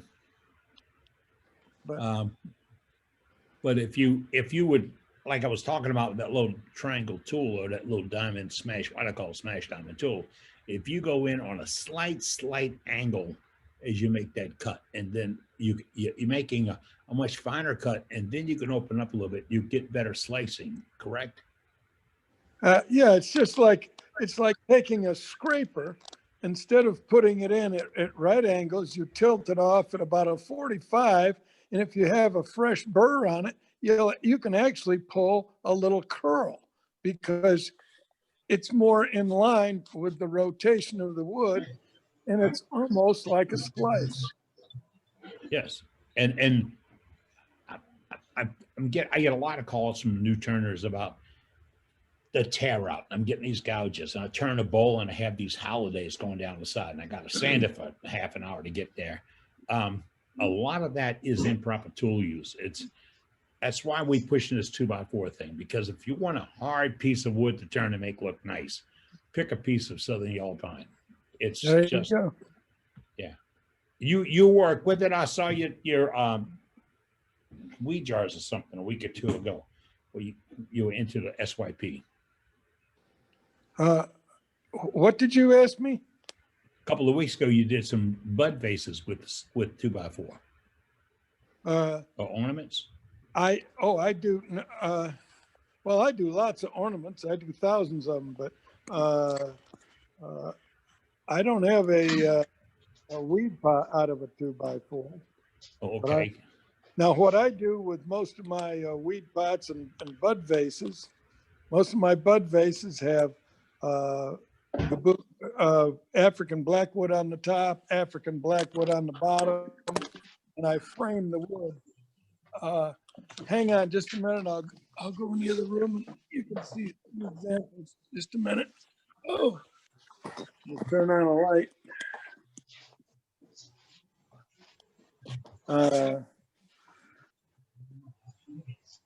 You know, like these are bud vases where I put the black wood on the bottom, the black wood on the top, and then put a tube in there. Right? We can make them big or small or whatever. I just like to frame the wood, right? When I'm doing that. And well, let's see, here's a, you know, I just like to frame the wood, that's all. I don't know what else to say, but. All right. Well, it's accent points. It just leaves a little accent point. Well, yeah, and it makes a nice clean, you know, when you put your tube in, it makes a nice, clean, professional looking, I don't know if you can see that or not. It just makes a nice, clean, professional looking piece. Yes, nothing to take away from it, only to accent it. Right. So, all right. Thank you, sir. Appreciate it. All right. That's Mark Soleil. And if you're beginning turn and you want to know more about that, Mark's got some YouTube videos up there and some videos that show you what he means by slicing. And it's a critical part to, if you're a beginning turner and you're getting that problem. I went to a turner's place one time for a function and he had some great looking bowls. And he said, wow, all I have to do is sand them out. Hold on, I got to make a change here. Okay, all he said I had to do was sand it out. He needed a brick to start sanding that stuff, really. I had so many tears in it. And his reason was, I can't get my tools sharp enough. And I really believe it was tool presentation, not sharpness. Because some beginners believe when they see all those videos where guys got shavings flying over their shoulders and all, that's what I want to do. I do too, but I want mine to be really, really small and just drop right to the floor. Anybody else got a gallery tonight or homemade tool or something they want to show off? This is a place to do it. It's your wood turning club. Hey, Eddie, I put the link out to that company in Pennsylvania that we used to get cutoffs from for that color ply. It's a gun manufacturer. They make gun stocks, and they cut them, the cutoffs they used to sell. So I don't know if they're still available, but that's the place. And if somebody wants to check it out, and maybe they still have them available. And we used to have guys bring trucks up there, get truckloads of stuff, and then bring it to the clubs. Yeah. It's like, but before Hurricane Katrina, I had a source for corian, and I could go put my trailer down there, my 4x8 trailer, and he would almost overload it with scraps of corian. And after Hurricane Katrina, a lot of other people jumped into the market, and a lot of folks lost their shops. So Houston became the source for corian in this area. I'm not going to Houston to get corian scraps. All right. Thank you. Appreciate that, Jeff. Jeff is our safety director right now. We're going to go over to Scott again in Wisconsin. Hey, Scott. Hey, can you hear me? Yes, sir. We got you. Here's the start of a tool that a friend of mine and I were making to give away to friends that may not be able to afford to buy carbide tools. He makes boat parts, so he does the machining for me and gets the ends down to where I can put them in a handle. And here's what they look like when they're finished. Hopefully you can see. Pull it back towards you. Pull it back towards you. There's the handle part, and there's what the tool looks like on the end. So you can use an easy wood carbide or whatever type of carbide you want. We also make round ones. I work for a municipality where we lay water main and different types of pipes. So this ferrule here is copper tubing that we use to lay the houses for their water services. It's stuff that gets thrown away at the end, little short pieces. So I use it and turn it and shine it up and make it look nice. All right. You do know we have a no scrap rule on this program, correct? Well, it's not scrap because I'm saving it from the scrap. Okay, all right, because we have a no butt rule and a no scrap rule, because there's no such thing as scrap lumber or scrap materials. It's just a wise use of that product. And this handle, my cousin used to make Yamaha piano benches, and this is a piece of maple that wasn't good enough for a piano bench. So he used to give me all his pieces that weren't good, wouldn't pass inspection, and I make handles out of them. So all these tools I give away basically for free. That's a nice thing to do. And you give them to wood turners. All Yes, right. I do. Thank you, Scott. Appreciate you joining us tonight and sharing that idea. Building tools in your own shop gives you a couple of things. Some cost savings, but it gives you the uniqueness of that tool is done by you, for you, and you can do it your own way, and put the little tweaks into it. Square bar tools are normally square bar tools. And squares tend to dig into tool rest, especially if you're using the lathe provided tool rest on an economy lathe. I'll be nice about that. Okay. They're softer than normal. Now, in my shop, I've got soft tool rest, but also I have 2 or 3 I got from Robust that have an insert across the top of them that's hard. It's tool steel. But if I had a square tool, it would tend to slide a little more. So what do? I go to the belt sander. I don't sharpen a tool on it. I remove the curve, the sharpness. I do that to that tool. I have it reduce a little bit on my parting tool, and also have it reduced on my skew, because it tends to allow them to roll over a little bit better, and you don't get the bump. And if you've got muscle control problems like so many of us get when you get up in seniority, it really helps when you don't have to fight the tools to do the work.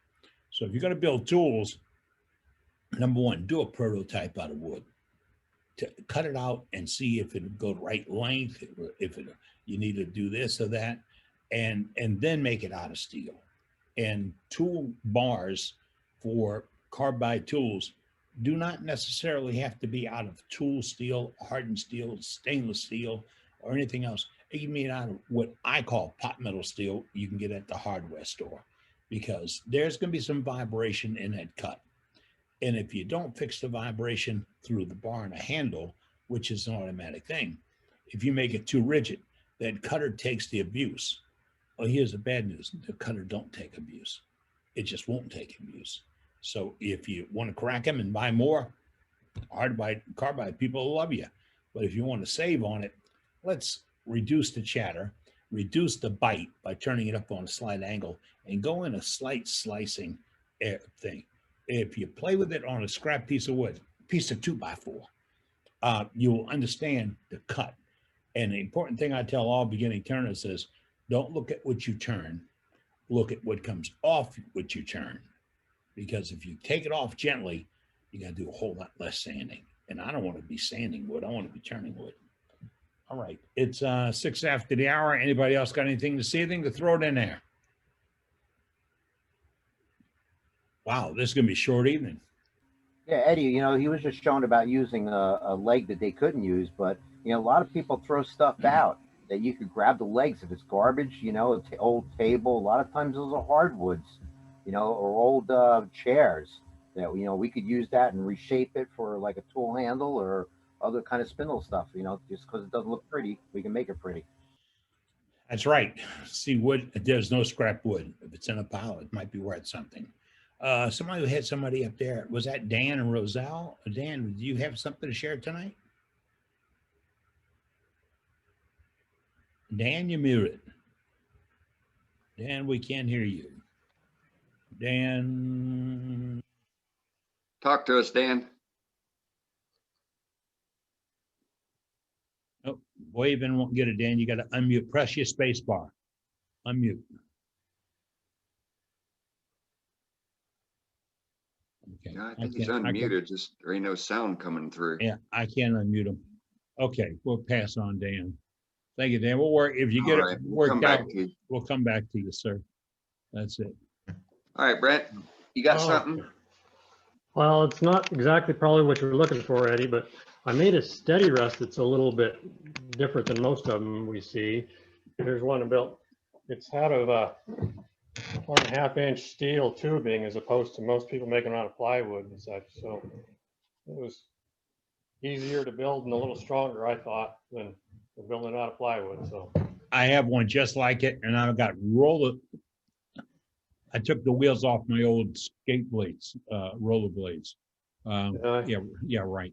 That was the most expensive part of the whole thing, was getting the darn wheels. The rest of it, the steel is cheap, but it's pretty Pretty simple build. So, It is. They have to be all crashing to the same point, because if one of them is cocked a little bit, it'll throw a harmonic vibration into the wood. And Yep. that's how you get chatter. yeah. In fact, that's how Brenda did her chatter, just like that. So, yeah, that's my Thank shop you. built tool for tonight. So, All righty, nice. Like this, I really want to see more shop built tools. Just a simple tool that he built in his shop. He does. He's shown us several projects and jigs and rigs he's made. And the thing is, I grew up working in a cabinet shop. When I was 12 years old, I went to work there. And a guy named Wimpy told us the first day, if you do anything more than twice, you build the jig. Because otherwise, you're never going to get the third one to look like the other two. And we live by that. Building jigs wasn't, you didn't have, I almost used the word scraps. You didn't have any extra material. Everything went in a bucket and everything got used. Trash man got very little from us. For some reason. Eddie, I can fill 5 minutes with that one. I'm sorry, go again. It's Martin. I can fill 5 minutes with jigs. Oh, you can? You ready now? Yeah, I can do 5 minutes on jigs. Well, it's yours. Where am I? There we are. Just going onto the jigs, I think one of the things with wood turning is you've got to try and understand how to mount something on the lathe and how to be able to turn it around. And recently, I'm making some cartridge. They're like a little cartridge end, a shotgun cartridge end that goes into a stand, and they've each got numbers on the end of them. And I did a prototype, which was my first one. And basically, this is it. So there's a couple of missing out of here because I've had it turned upside down.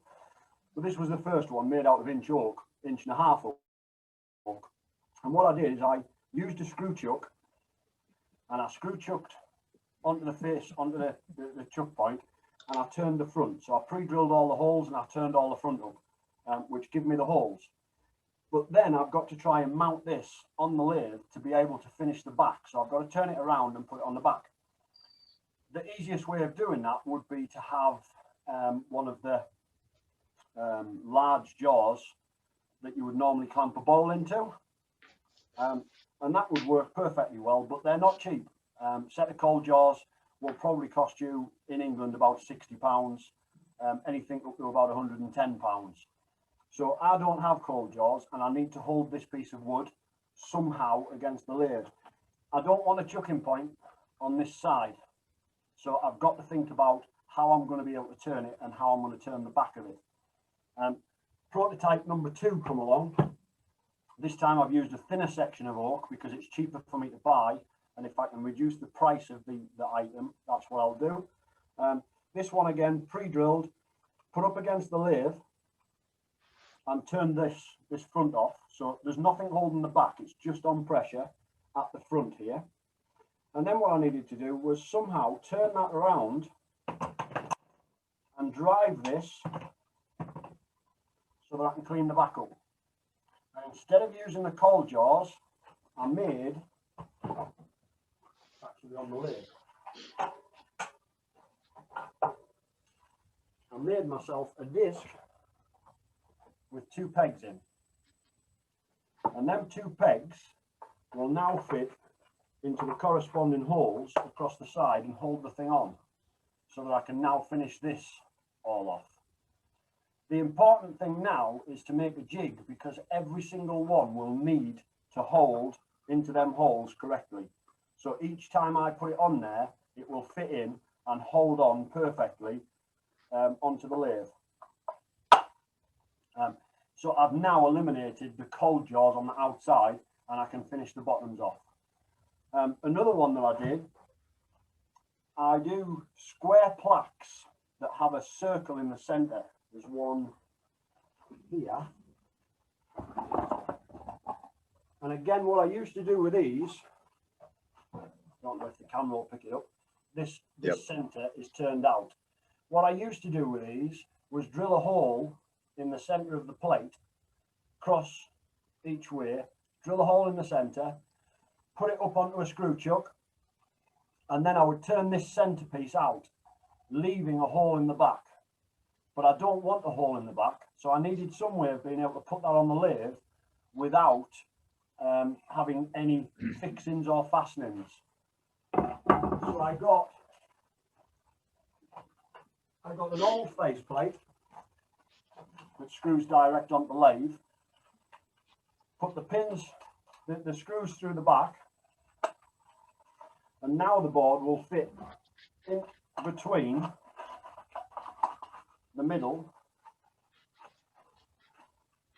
Very good. The hole at the front will fit exactly. So as long as every piece of wood is cut the same prior to making the item, it will just slide in 4 little turns, tightens it up sufficiently to turn this center out. Then I just push it straight back out and put the next one in. That's So a nice rig. It's important to think about how you're going to fasten them onto the lathes. But that is just 2 pieces of plywood. And it's got obviously got a plywood lip at the bottom where it sits on and slides in. That is a nifty rig. That is.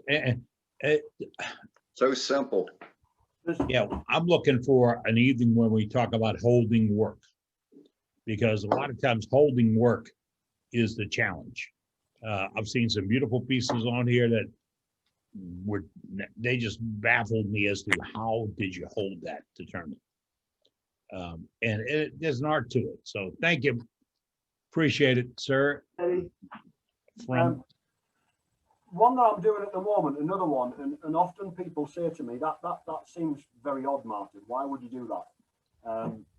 Is when I'm wanting centers, lots of people don't realise that if you're making something like a light pull and you pre-drill that light pull, even on the lathe, with a drill bit that's going through the light pull, you're going to get a little bit of variation. So you'll start in the middle at one end and you'll come out slightly towards the bottom at the other end.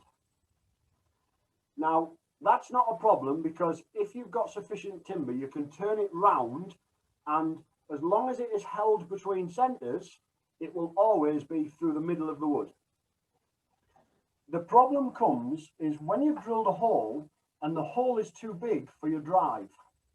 If your hole is too big for your drive, your piece of wood is moving up and down as you're turning it. So your hole, when it's finished, will not be dead in the center because you've drove it, but it hasn't held in between the 2 centers. So what I use is, instead of using a drive, I use a pressure sensor at the end. So I effectively put a cone on each end. It makes it a little bit harder to turn because you need sharp tools and you can't go at it like a lunatic. You've got to slow down, small cuts, sharp tools, but all you're doing is you're allowing it to spin on the 2 ends with the pressure. Let me try and show you. I'm not very complicated with my cameras, so I might just have to pick you up and carry you. You could pick me up, you're a hell of a man. Right. Ooh, I've worked with those drive centers. So there's no actual Looks like drive mine. on it. There's no actual drive. What you've got is you've got a point. So now what I've got on the lathe is effectively 2 points, one here and one here. So now when I put my piece of wood on, the hole in the center will fit onto that cone. Yep. There. If I used a normal prong drive, if I used a normal 4-prong drive, I'll just try and keep hold of my camera, and I put that into there, that way a little bit, you can see the movement that I've got with that prong in that hole. There. There is an awful lot of movement in that drive, or what would be in that drive, for that piece of wood to move. I think And they at call the end that of built-in turning it, chanter. You wouldn't have it in center. Whereas on there, you've got it in center. You know, when I learned how to turn spindles a long, long time ago, that was the only holding device we could use, was that spinning livestock. Yeah, well, you find with a spinning livestock like that, you just need, you almost need to have sharper tools, because obviously you can stop it. And what you don't want to be doing is putting, but all you're doing is applying pressure at this point here and at this point here. So when the timber moves,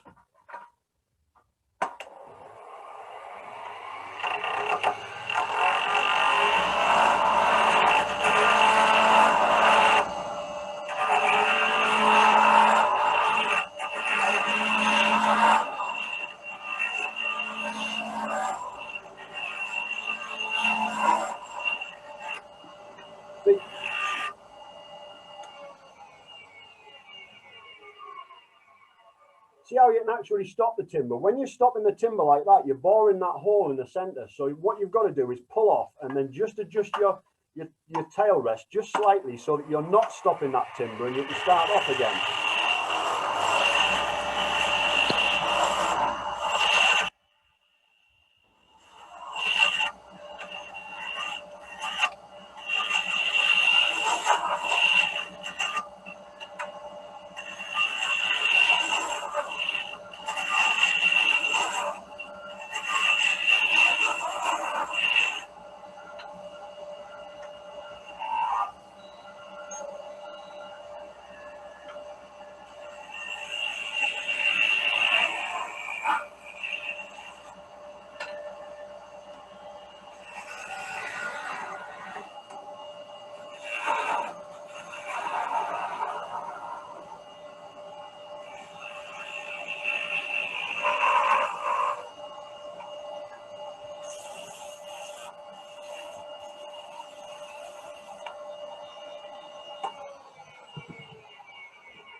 That is nice.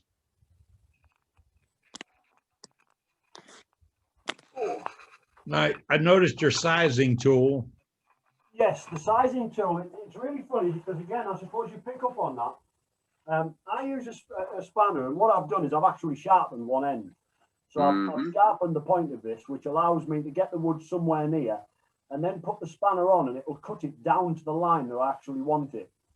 When you're making something that you're repeating, for example, that I've just made there, I will make batches of around about 50 of them. If you're going to use something for sizing and you're doing 50 of them, you really do get quite annoyed when you've used the wrong end of the spanner and you've made 50 the wrong size. It's all right you laughing, Carl, but I've done it. I've been there. So I've got my parcel tape on one end, and the right end of the spanner is the one that I use, and I just sharpen the point so that I can push it onto the timber. It takes that jagged, the edge off the spanner, and it also just gives me a cutting edge at the point, which allows me to push it on. But I do get the timber somewhere near before I do that. Yeah, they're a great little tool to build. And folks, if you wonder about, I'm not going to do that to my open end wrench, visit a garage sale and look for them, or go to Harbor Freight and buy a complete set.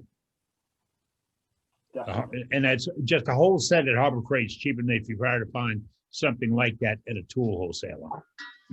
Just this, and it's shop made, it's yours, and you'll probably find a forcing bit to match up to it exactly. So if you're doing tenons for putting, Johnny was showing that little bench that he's making, the little step stool. If you're putting sockets on underneath that top and coming up into it, you want that hole to match that tenon exactly, or you're going to get some wobble. And if you have it forcing a bit that matches that wrench, then you'll take out any problems with it. I mean, I built a lot of stools and benches in my day, and I did learn one thing: never make them four-legged. And the other is make sure that their connection is the best connection you have. That in the struts, because it all bends, all makes a tower. And if you can't sit on top of the tower, what are you gonna do? It's about 23 minutes after the hour. I'm Captain Eddie Castle, and you're tuned in to worldwidewoodturners.com. We're sharing tools, tips, and information tonight. If you've got something, let's see it. Otherwise, call in the evening, get out of here. Well, we got a couple latecomers here. Oh, so let's all go right. to, All right, let's I see, gotta we got do this. Tom in Louisiana. That's Tom Moore. You mute it, Tom. All right, Eddie. Hey, Tom. All right, you know, I'm a latecomer and I would say an amateur, but thanks to Captain Eddie Castelline and Ronnie Bennett, they got me involved. I want to join the 2x4 club. I have a duck call made out of 2x4 with OB shine on it. All for you duck callers, duck hunters. All right. Stop watching ducks on top of your house now. All right, keep them off there, Ronnie. But now I can join the 2x4 club. All right, we got your official membership certificate up on the screen in just a moment. Okay. Right. And That's thanks nice. to Eddie and Ronnie, they got me involved. More than welcome, Tom. Good to have somebody in the wood turning. Is that part of that a kit? Is the piece the piece in your left hand, is that part of a kit or? That's, well, I have the whole, all you need is the man room.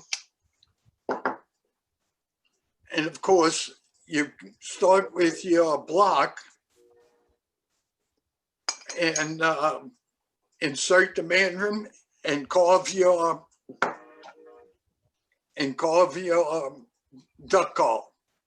Okay. And the reed, you buy the reed separately from a supplier. Okay.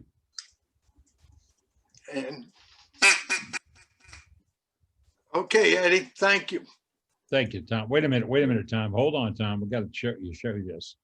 There you are. You're an official member now, sir. Okay, Eddie. Official. All right. Do Very we have good. anybody else up for that? Yeah, I think Brent had one more thing. All right, Brent, you're on. No, I didn't have anything No. more. Hello, you got me? Yeah, we hear you. Okay. I didn't have anything more. I might have not have checked your box off, Finn. So it looks like at the moment that's it, Eddie. Okay. Well, folks, we're going to call it an early evening. Some days, some weeks we go 3-4 hours, and tonight we did pretty good. Spent 2.5 hours or so. We shared a lot of information and tools. Let me point this out to you right now. I'm looking for more demonstrators. Martin stepped in tonight, did the thing with the gauge and how to hold it between live centers, and those are live centers. Somebody else gave me the proper name for that. Dead center and live center. Dead center, live center, okay. Martin showed us how to do that. And that's a good tip if you're going to do pretty much. I saw somebody the other day on Facebook, maybe they did a tool handle, and it was a nice tool handle, and they drilled 3 inches in one end and 3 inches in the other end. They put them between centers and spun it out. And on the end that was going to be a handle, they picked up a cap that you could insert into a 1/2-inch hole at the hardware store.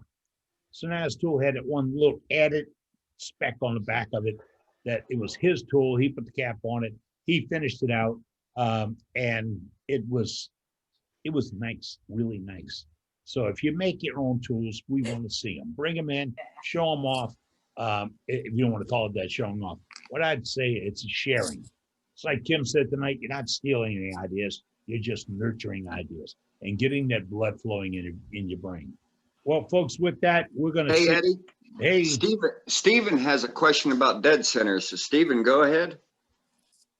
Yeah, I have one question. Can you hear me? We got you, Stephen. I have a question. Is there a drive center out there that you can mount in a 4-jaw chuck, so you don't have to take your chuck off the lathe all the time? Yeah, there's a little. I know you can't put a Morris taper drive center in a chuck because of the taper. You're ruining the taper.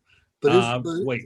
If it'll reach past that chuck, I've got Morse taper spurs that will go past the chuck. I don't have to take the chuck out. It'll go past it. So you have stub centers. You have stub centers that you can. They got a little company in Canada called One Way Lathe Company. They're up in Ontario, I believe it is. They have spur centers and screw centers that fit in your four-jaw chuck. I've got a ton of their toys. Does it have to be a one-way chuck, or is it like universal drive? Universal. Okay. It's universal. I bumped into One Way at one of the trade shows and spent my entire allowance right there at one table because they had the pieces that I look for and they were made out of quality. Be careful of going for discount because you're going to get what you pay for. It's oneway.ca is the website. Oneway.ca. Yeah. Okay. There are some other companies that do it as well. I've got one. It's just a 2-prong, big heavy center cone in the center, but then 2 big prongs, and I use it when I'm doing logs and stuff. But it goes in the chuck, made for it. Yeah, just. Eddie, I've got it. Hey. Hello, Doug. Eddie. Yes. Eddie, I have something. All right. Hold on. Go ahead, Mark. Go ahead, Mark. You're on. Okay. Back to that drive center that he was just showing. I have 2 ways of doing that. It's very simple. Number 1, you can just take a faceplate. Can you see that? Yes. Just take a faceplate, screw a piece of wood on it, and then you can always reach through this to whatever you want to drive with your hole. And I find that the wood, having a wood cone here, gives you a little better grip. And you can also just take and put a tenon on a piece, right? Make your little cone and just put that right in your chuck.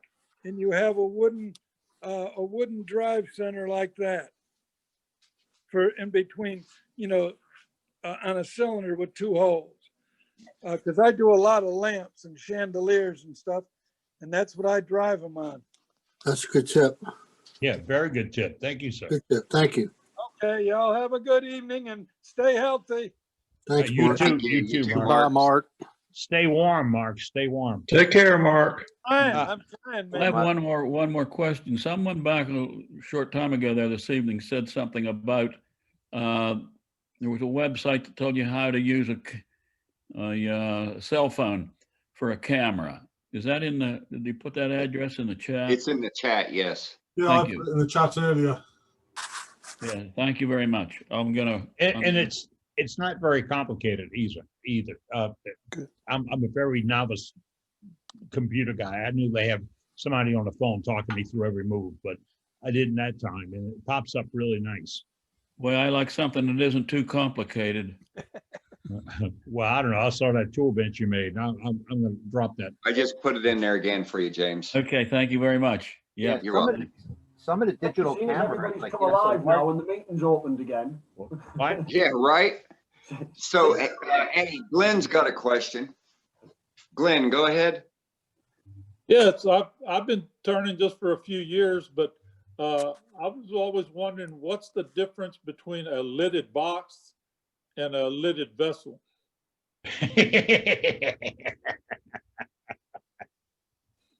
Semantics, spelling.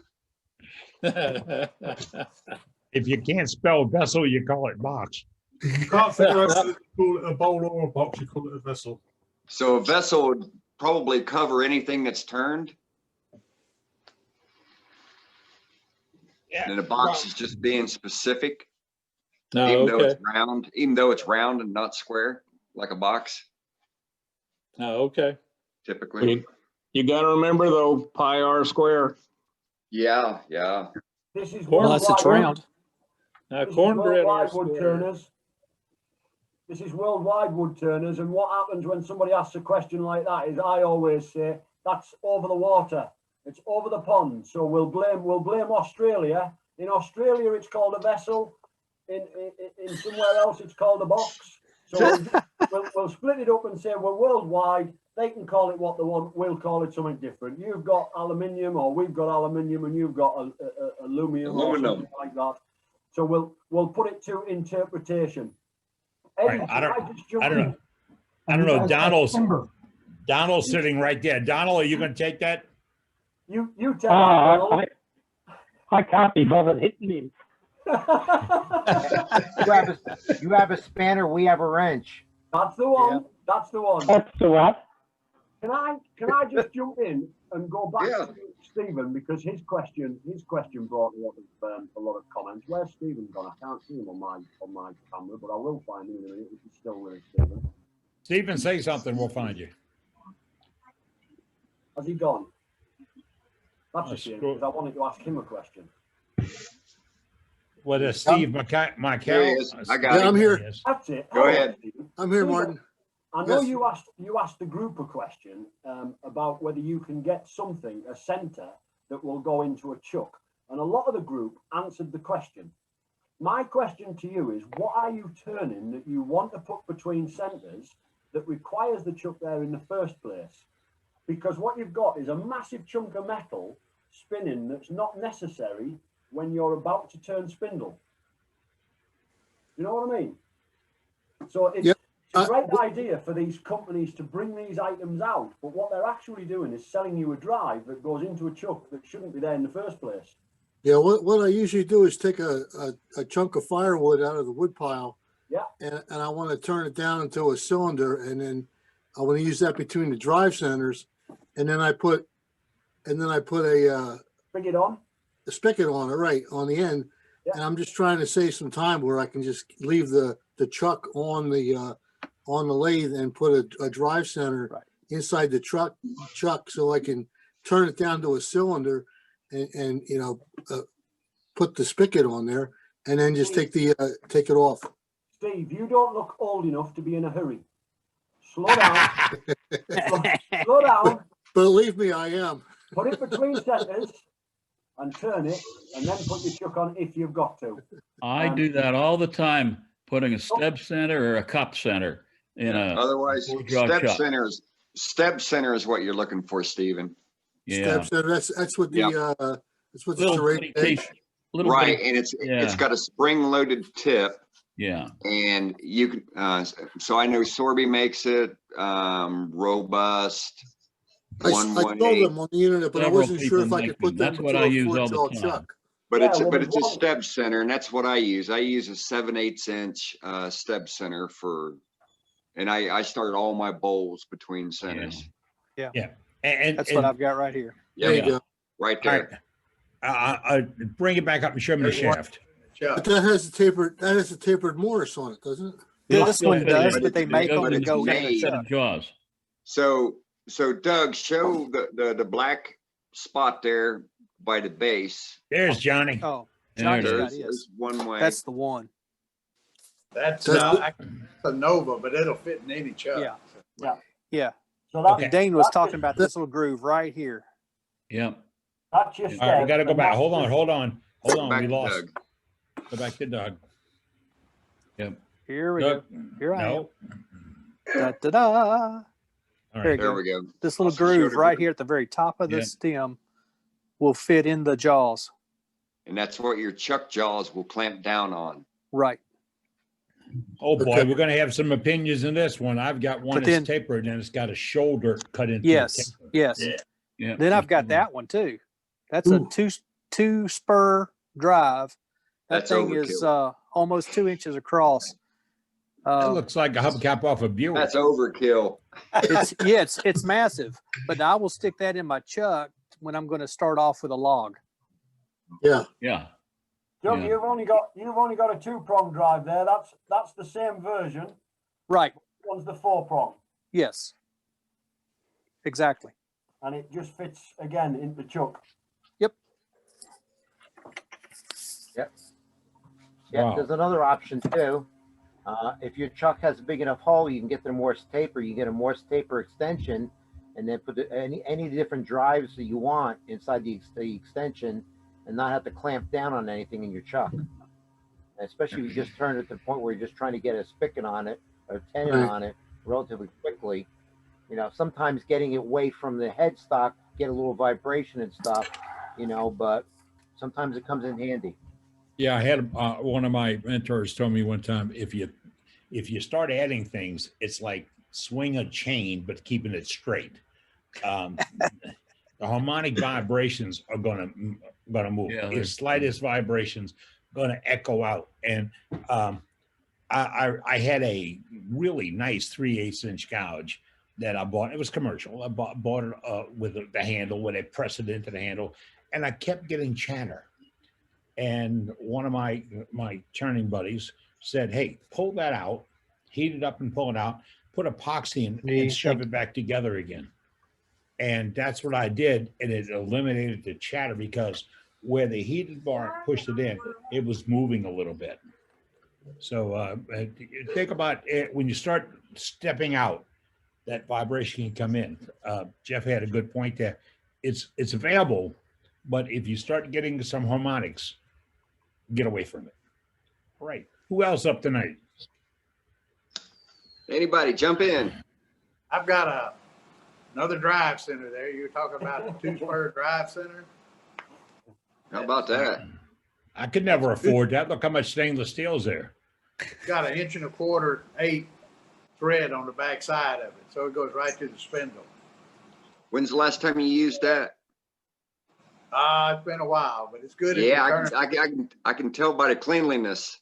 big logs. Well, it's stainless steel too, so but it's yeah, it's stainless, but I like the spur and the big logs there. So it was something like something that big. You can turn the whole tree.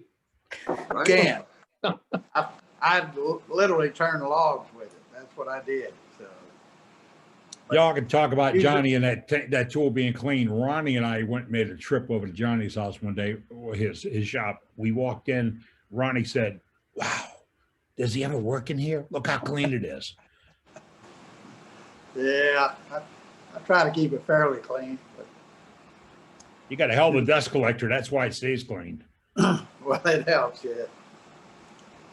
Thank you, sir. Appreciate that. Any other tools, tricks, tips, hints we got tonight? Come on, jump in here. It's your wood turning club.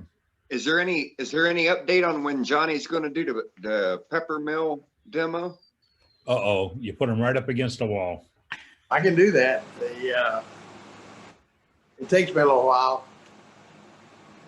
It's a little over an hour there to do it. So You know what? We can do that. We can do that because there's a lot of technique involved. I saw his demo on Lighthouse Wood Turners about 2 weeks ago, and there's a ton of technique that he shows when he's doing that. And so you don't like his pepper mill, so you don't like the shape, so you know whatever.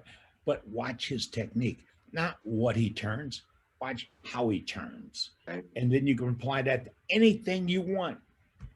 And I'm a really nut on watching or checking out Pinterest, Pinterest on the internet. In fact, it's so bad I must get 20 notices a day that there's a new screen for me to look at. But when you go there, you will see if you want pepper mills, turn pepper mills.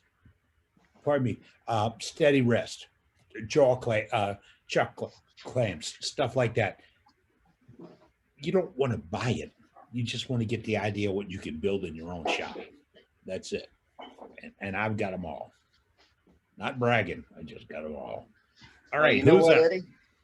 Eddie, I forgot. I can show my natural edge apple bowl. That's that I had big on the tree. lathe last week. Yeah, let me Get up there. spotlight myself here and turn the camera around. Got to know what button to press. Yeah, right. Hey, All right, so first and It's foremost, nice. look at that swan in there, or Oh, duck. gosh, that's nice. Bring up my- Get rid of the cord here, so. I thought that was an anchor. Yeah, right? Yeah, so, you know, there's the crotch limbs on it. Nice, nice. And here's the other side. And that's apple, correct? Yes. What do you have on it for a finish right now? Right now, it's just boiled linseed oil. And I did a ring pedestal for the base, and I managed to keep some of the bark. And I stabilized that with massive amounts of Parfix 3408. But yeah, it's nice. Looks really elevated as it sits. For new listeners, Parfix 3408 is a different species of super glue, and it's got some major advantages to it. So as you can tell, it's big. It's 14 inches in diameter and 8 inches at its highest peak, but the average is 7 inches in depth. And got It's a the beautiful nice, piece. got the nice little piece of slope wood. on You the did a bottom. good job. Yeah, thank you. And then Nice. last week, I think I showed the core that came out of it. You know, so here it is. It's a holding piece right now, but I just got boiled linseed oil on it as well. That's nice. That is really pretty. But yeah, beautiful grain. I was able to keep the bark on it. So came out real good. I was real happy with it. Thank you. Flip it around. Dane handles our gallery, and if you have something to show in gallery, you put it in a chat. Dane sees the chat, and then he'll call up on you, spotlight you. Once you write your get name spotlight, down. there you go. And once you get spotlighted, please unmute your microphone. Right. That's our common thing every night. Unmute your microphone. All right, we were going to call it quits 15 minutes ago, but looks like you guys still have stuff, or gals still have stuff to talk about, share with us, and that's what we're looking to do. So by policy, and that's just by habit, at 9 o'clock, I do pull the plug. I have to be here the entire time you chat because of the way we work the license. And I want to be sure that this stays a family program. No religion, no politics, no dirty words. And remember our no butt policy. If you see something like Dane's bowl just now, you say, I like that, but you can't throw the butt in. That's not allowed. It's Dane's artistry, and I'm going to respect it. I'm going to get some brain ideas out of it too. Right. All right. Kim, do you What have else? anything to show us? Is Kim there? Kim puts out another video tomorrow. Her Kim video- left us. Okay. Did she? Kim, yep, How she's about gone. Doug? How about Doug Moore? Are you still there, Doug? He left a long time ago. Oh, did he? Who was it? Bob, do you have anything else to show us? No, don't. Are you sure? Well, I can show you some pictures on my camera. I mean, on my phone of the thing that I built. Okay. Just a second here. As soon as I find it. I know a bunch of us are looking forward to your birdhouse demonstration. Well, I'm going to do one as soon as we finish our remodeling. We're putting in hardwood floors. I took a. Are you keeping the scraps? I don't have any scraps. Hardwood floor. I've got small pieces left. Oh, okay. Oh, I'm sorry. I used that word. Man. I took a 2-drawer. Well, it's a 2-drawer filing cabinet. It's got 2 half drawers and a regular drawer, and a sheet of plywood. And I made a. I don't know if, can y'all see that? Yes, sir. Yeah. I made a tool rack. Can you see it? Oh, yeah. Yes. Yeah. And then I say, I'm going the wrong way. I'm trying to And find. that's Bob. one side of it. There we go. I got you spotlighted now. Okay. Doesn't show up very well, but Yeah, yeah, I can see it. and I put sandpaper on the back of it. And little pouches or little compartments to hold it. They're it's a rack for sandpaper it's like two of them. All right, The now cabinet. I can see it. Yes. And I did pull out shelves, and I've got like all my drive centers and stuff on one, and then chucks on one, and then that toolbox has got all my texturing tools, and it's got the one with the second shelf has got my chucks behind it and all the drive centers in the front of it. And I just pull it out, and I've got just about all my wood turning stuff in that little space. Wow, that's That's very nice. useful. And it holds more tools now ever need to use. But I get them Creative anyway. use to a file cabinet. Yeah, and I got the old file cabinet at I think thrift store somewhere. So that works good. It doesn't take up much space, and the tool holders are made out of PVC. If you can see them very Yep. well. Yeah. Yeah, I can see them. How you got them attached? I put drilled a hole in them, put screws in them, Oh, okay. drilled a bigger hole on the outside and smaller hole on the inside, so it get the screwdriver through, and just put screws in them to hold them in. Or you can do a wing. You can do what they call a wing cut, where you scope away a little bit of the end to leave a tab. And Well, I've got the bottom is slanted. On these, the bottom's slanted on the bottom ones. okay. And then these were some old tool racks I'd made where I had it in a piece of plywood and had a little metal rod underneath it, so you could drop the tool in there and the sawdust and stuff would go through. But So was that the first iteration for the cutting the slants on the PVC, or did you do that the second time to cut I the saw slant? that on Pinterest, I think. Oh, okay.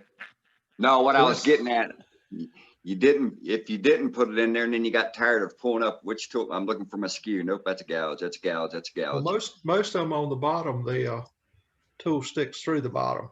Yeah. But that's one sheet of plywood and a file cabinet that I got from a thrift store. It's got full range extension slides on it. So Right. I like it. I like the idea. Recycled for a good purpose. yeah, I do like that. You can get a lot of tools in a little bit of space. Thank That's you, Bob. good. Appreciate you sharing tonight. Right. Anybody else up in your line, Dane? Yeah, Brent's gonna have one more item for us. Brent, you're up. Okay. I wasn't going to show this, but since you're begging and such, remember a couple At least weeks we ago I talked you showed into you a it. jig that I made to put stuff on a bandsaw. You could hold your chuck on the bandsaw. So Yep. I made some modifications to that, and so here. Let's see. Let's get started here. Here's the thing. I put this. Let's see, try to hold it so you can see it. I put this fence here on it, so that you can run it through the bandsaw at an angle. So that kind of helps. And then I went and I did a little experiment and practice thing I made out of some, I'm not sure what it is, probably cottonwood or something. So ran this through on the bandsaw here, just to cut off the sides. I don't know, we're just playing and such. Yeah, that's neat. So, It is.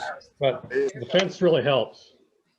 So I do like that fence. I'm dying to make one of my own so I can turn a spear and put those laminates in it, put accent rings in it. Yeah. I think that'd be so cool. Yeah, it's pretty straightforward, but the fence turned out to be quite critical. So Oh, here's one all the way over here. All Right here. Where? Came from behind me. What you looking at, Doug? I just muted them out. Well, it was some bubbles my wife was blowing. Family program. Come on, family program. Okay. I'm sorry. I thought I was muted earlier, and I wasn't. You had to mute me. Yeah. I'm sorry. It pops in. I'm glad Yep. when that happens, the picture shows up on the top of my Yeah. screen, so I have an idea Yeah. who's chatting. I got about a 2-second one there if you got a second. Go ahead, Johnny. Somebody was talking about on the tool handles there. I turn my tool handles between centers. So to cover the center, Hobby Lobby has these furniture buttons for when they cover furniture, and it's got a little spike on the end of it. So right there where the step center was, you just tap it into there and it'll hold. It covers up your mark from your step center. Just a nice touch to it. And they come in different colors, whatever color you want to use. And what do you call them again? They call the furniture buttons for when they do the upholstery buttons. That's what they are. When you upholster something and they tack it together, well, that's what they use. It's got a little nail inside of it. Okay. So right there in the center where the step center was, I just tap it in there. That's exactly what I that think you can fellow. get something like that at Lowe's for a bottom of a chair. Same sort of Yeah. thing. You probably That's a could. neat but idea. These come different sizes and different colors, and they're real cheap at Hobby Lobby. So, but when I make a tool handle, that's what I do. I just cover up my step center marks there. Well, the counterbalance is a weight because when you drop a tool, that always goes to the point. Maybe this will help it go to the handle. Right. Yeah. I wish. It's not quite that heavy though. Okay. Thank you, Johnny. All right, folks. In 5 minutes, we're pulling the plug. If you got something, jump up right now. Yeah. Johnny. Hey, I don't have anything to show, but I do got something to say. We thought you were in, First Sergeant. We thought you were on duty tonight. What's up, Sarge? Hey, we had, I told y'all my nephew was staying with me, so we had some family stuff going on with him that had to get taken care of tonight. But everything's all good there. But I was looking to see if Doug Moore was in. It doesn't look like he's in the meeting tonight, but I did receive the 3 pens that he made on his YouTube video. And he had said that he was going to send those out. So I just wanted to say that I did receive those. And we'll be getting the collection going. So I've got a unit that's going to be going out probably early springtime. So I'm collecting up as many as I can, and we're going to get those guys taken care of, guys and gals, as they step on the plane. Yeah, So I didn't thanks mention that it's on my cheat sheet here, but Freedom Pens is a project where you turn a pen and you send it to Doug, and he gives it to active military people. It's a little something from home for them. Does They that take have it to be with them. slimline pens? It does not. So the slimline pens are nice because they fit in the little pen pockets on our uniforms. However, you can send any kind of pen that you want. I even received some that they were probably over 12 inches. They might have been close to 16 inches. Just a really, really cool design. Clearly would never fit in a pocket. But what I did with those was I took them to one of our staff sections that has the counter. And just like when you walk into a doctor's office or whatever, they have the flower pens so you can't walk away with them. That's how I made use of those ones. Oh, So okay. they still went to the military. They just went on a counter somewhere so people couldn't walk off with them. But yeah, any of them are good because a lot of times they're just going to be the pen that they might write that letter home with or whatever. And it might, sit in a little cubby hole in whatever little room they got. If it's the junior enlisted guys, they're usually stuck in a 2 or a 4-man room. Sometimes it's an open bay and all they got's a foot locker, so it depends on where they're at and what they're doing, but they'll appreciate them no matter what size they are. I joke and say, if you're sending them to the Marines or the Army, make sure that they're, black ink. The Air Force and the Navy, they use that blue stuff, but it really doesn't matter. You can send whatever. We tolerate you military guys. That's all I got to say. And we thank you for your service and your help. All right. With that, folks, it's coming up on that time. I'm getting ready to pull the plug. You've been turned to worldwidewoodturners.org, and we'll be back here again next Wednesday evening. We open the doors at 6 to turn on the roller and let you talk a little bit. At 6:30, we turn on the cameras. And if you got to share something, you've made something, you want to show off something, you got a problem with something, you put a finish on it doesn't look right, bring it here. We got all these people. Tonight we had 91 people at one point, and 92 people. All these people are wood turners, and they can all help you. With that in mind, again, I'm Captain Eddie Castellan. Please be safe. That's all I can say. Be safe. Thanks, Eddie. Definitely. Good night. Good night, everybody. Good Night. gathering, Good night, everybody. everybody. Everybody, Good night. have a good time. Good show tonight. Save the chat. Save your chat. Save your Wish I chat. could. Yeah.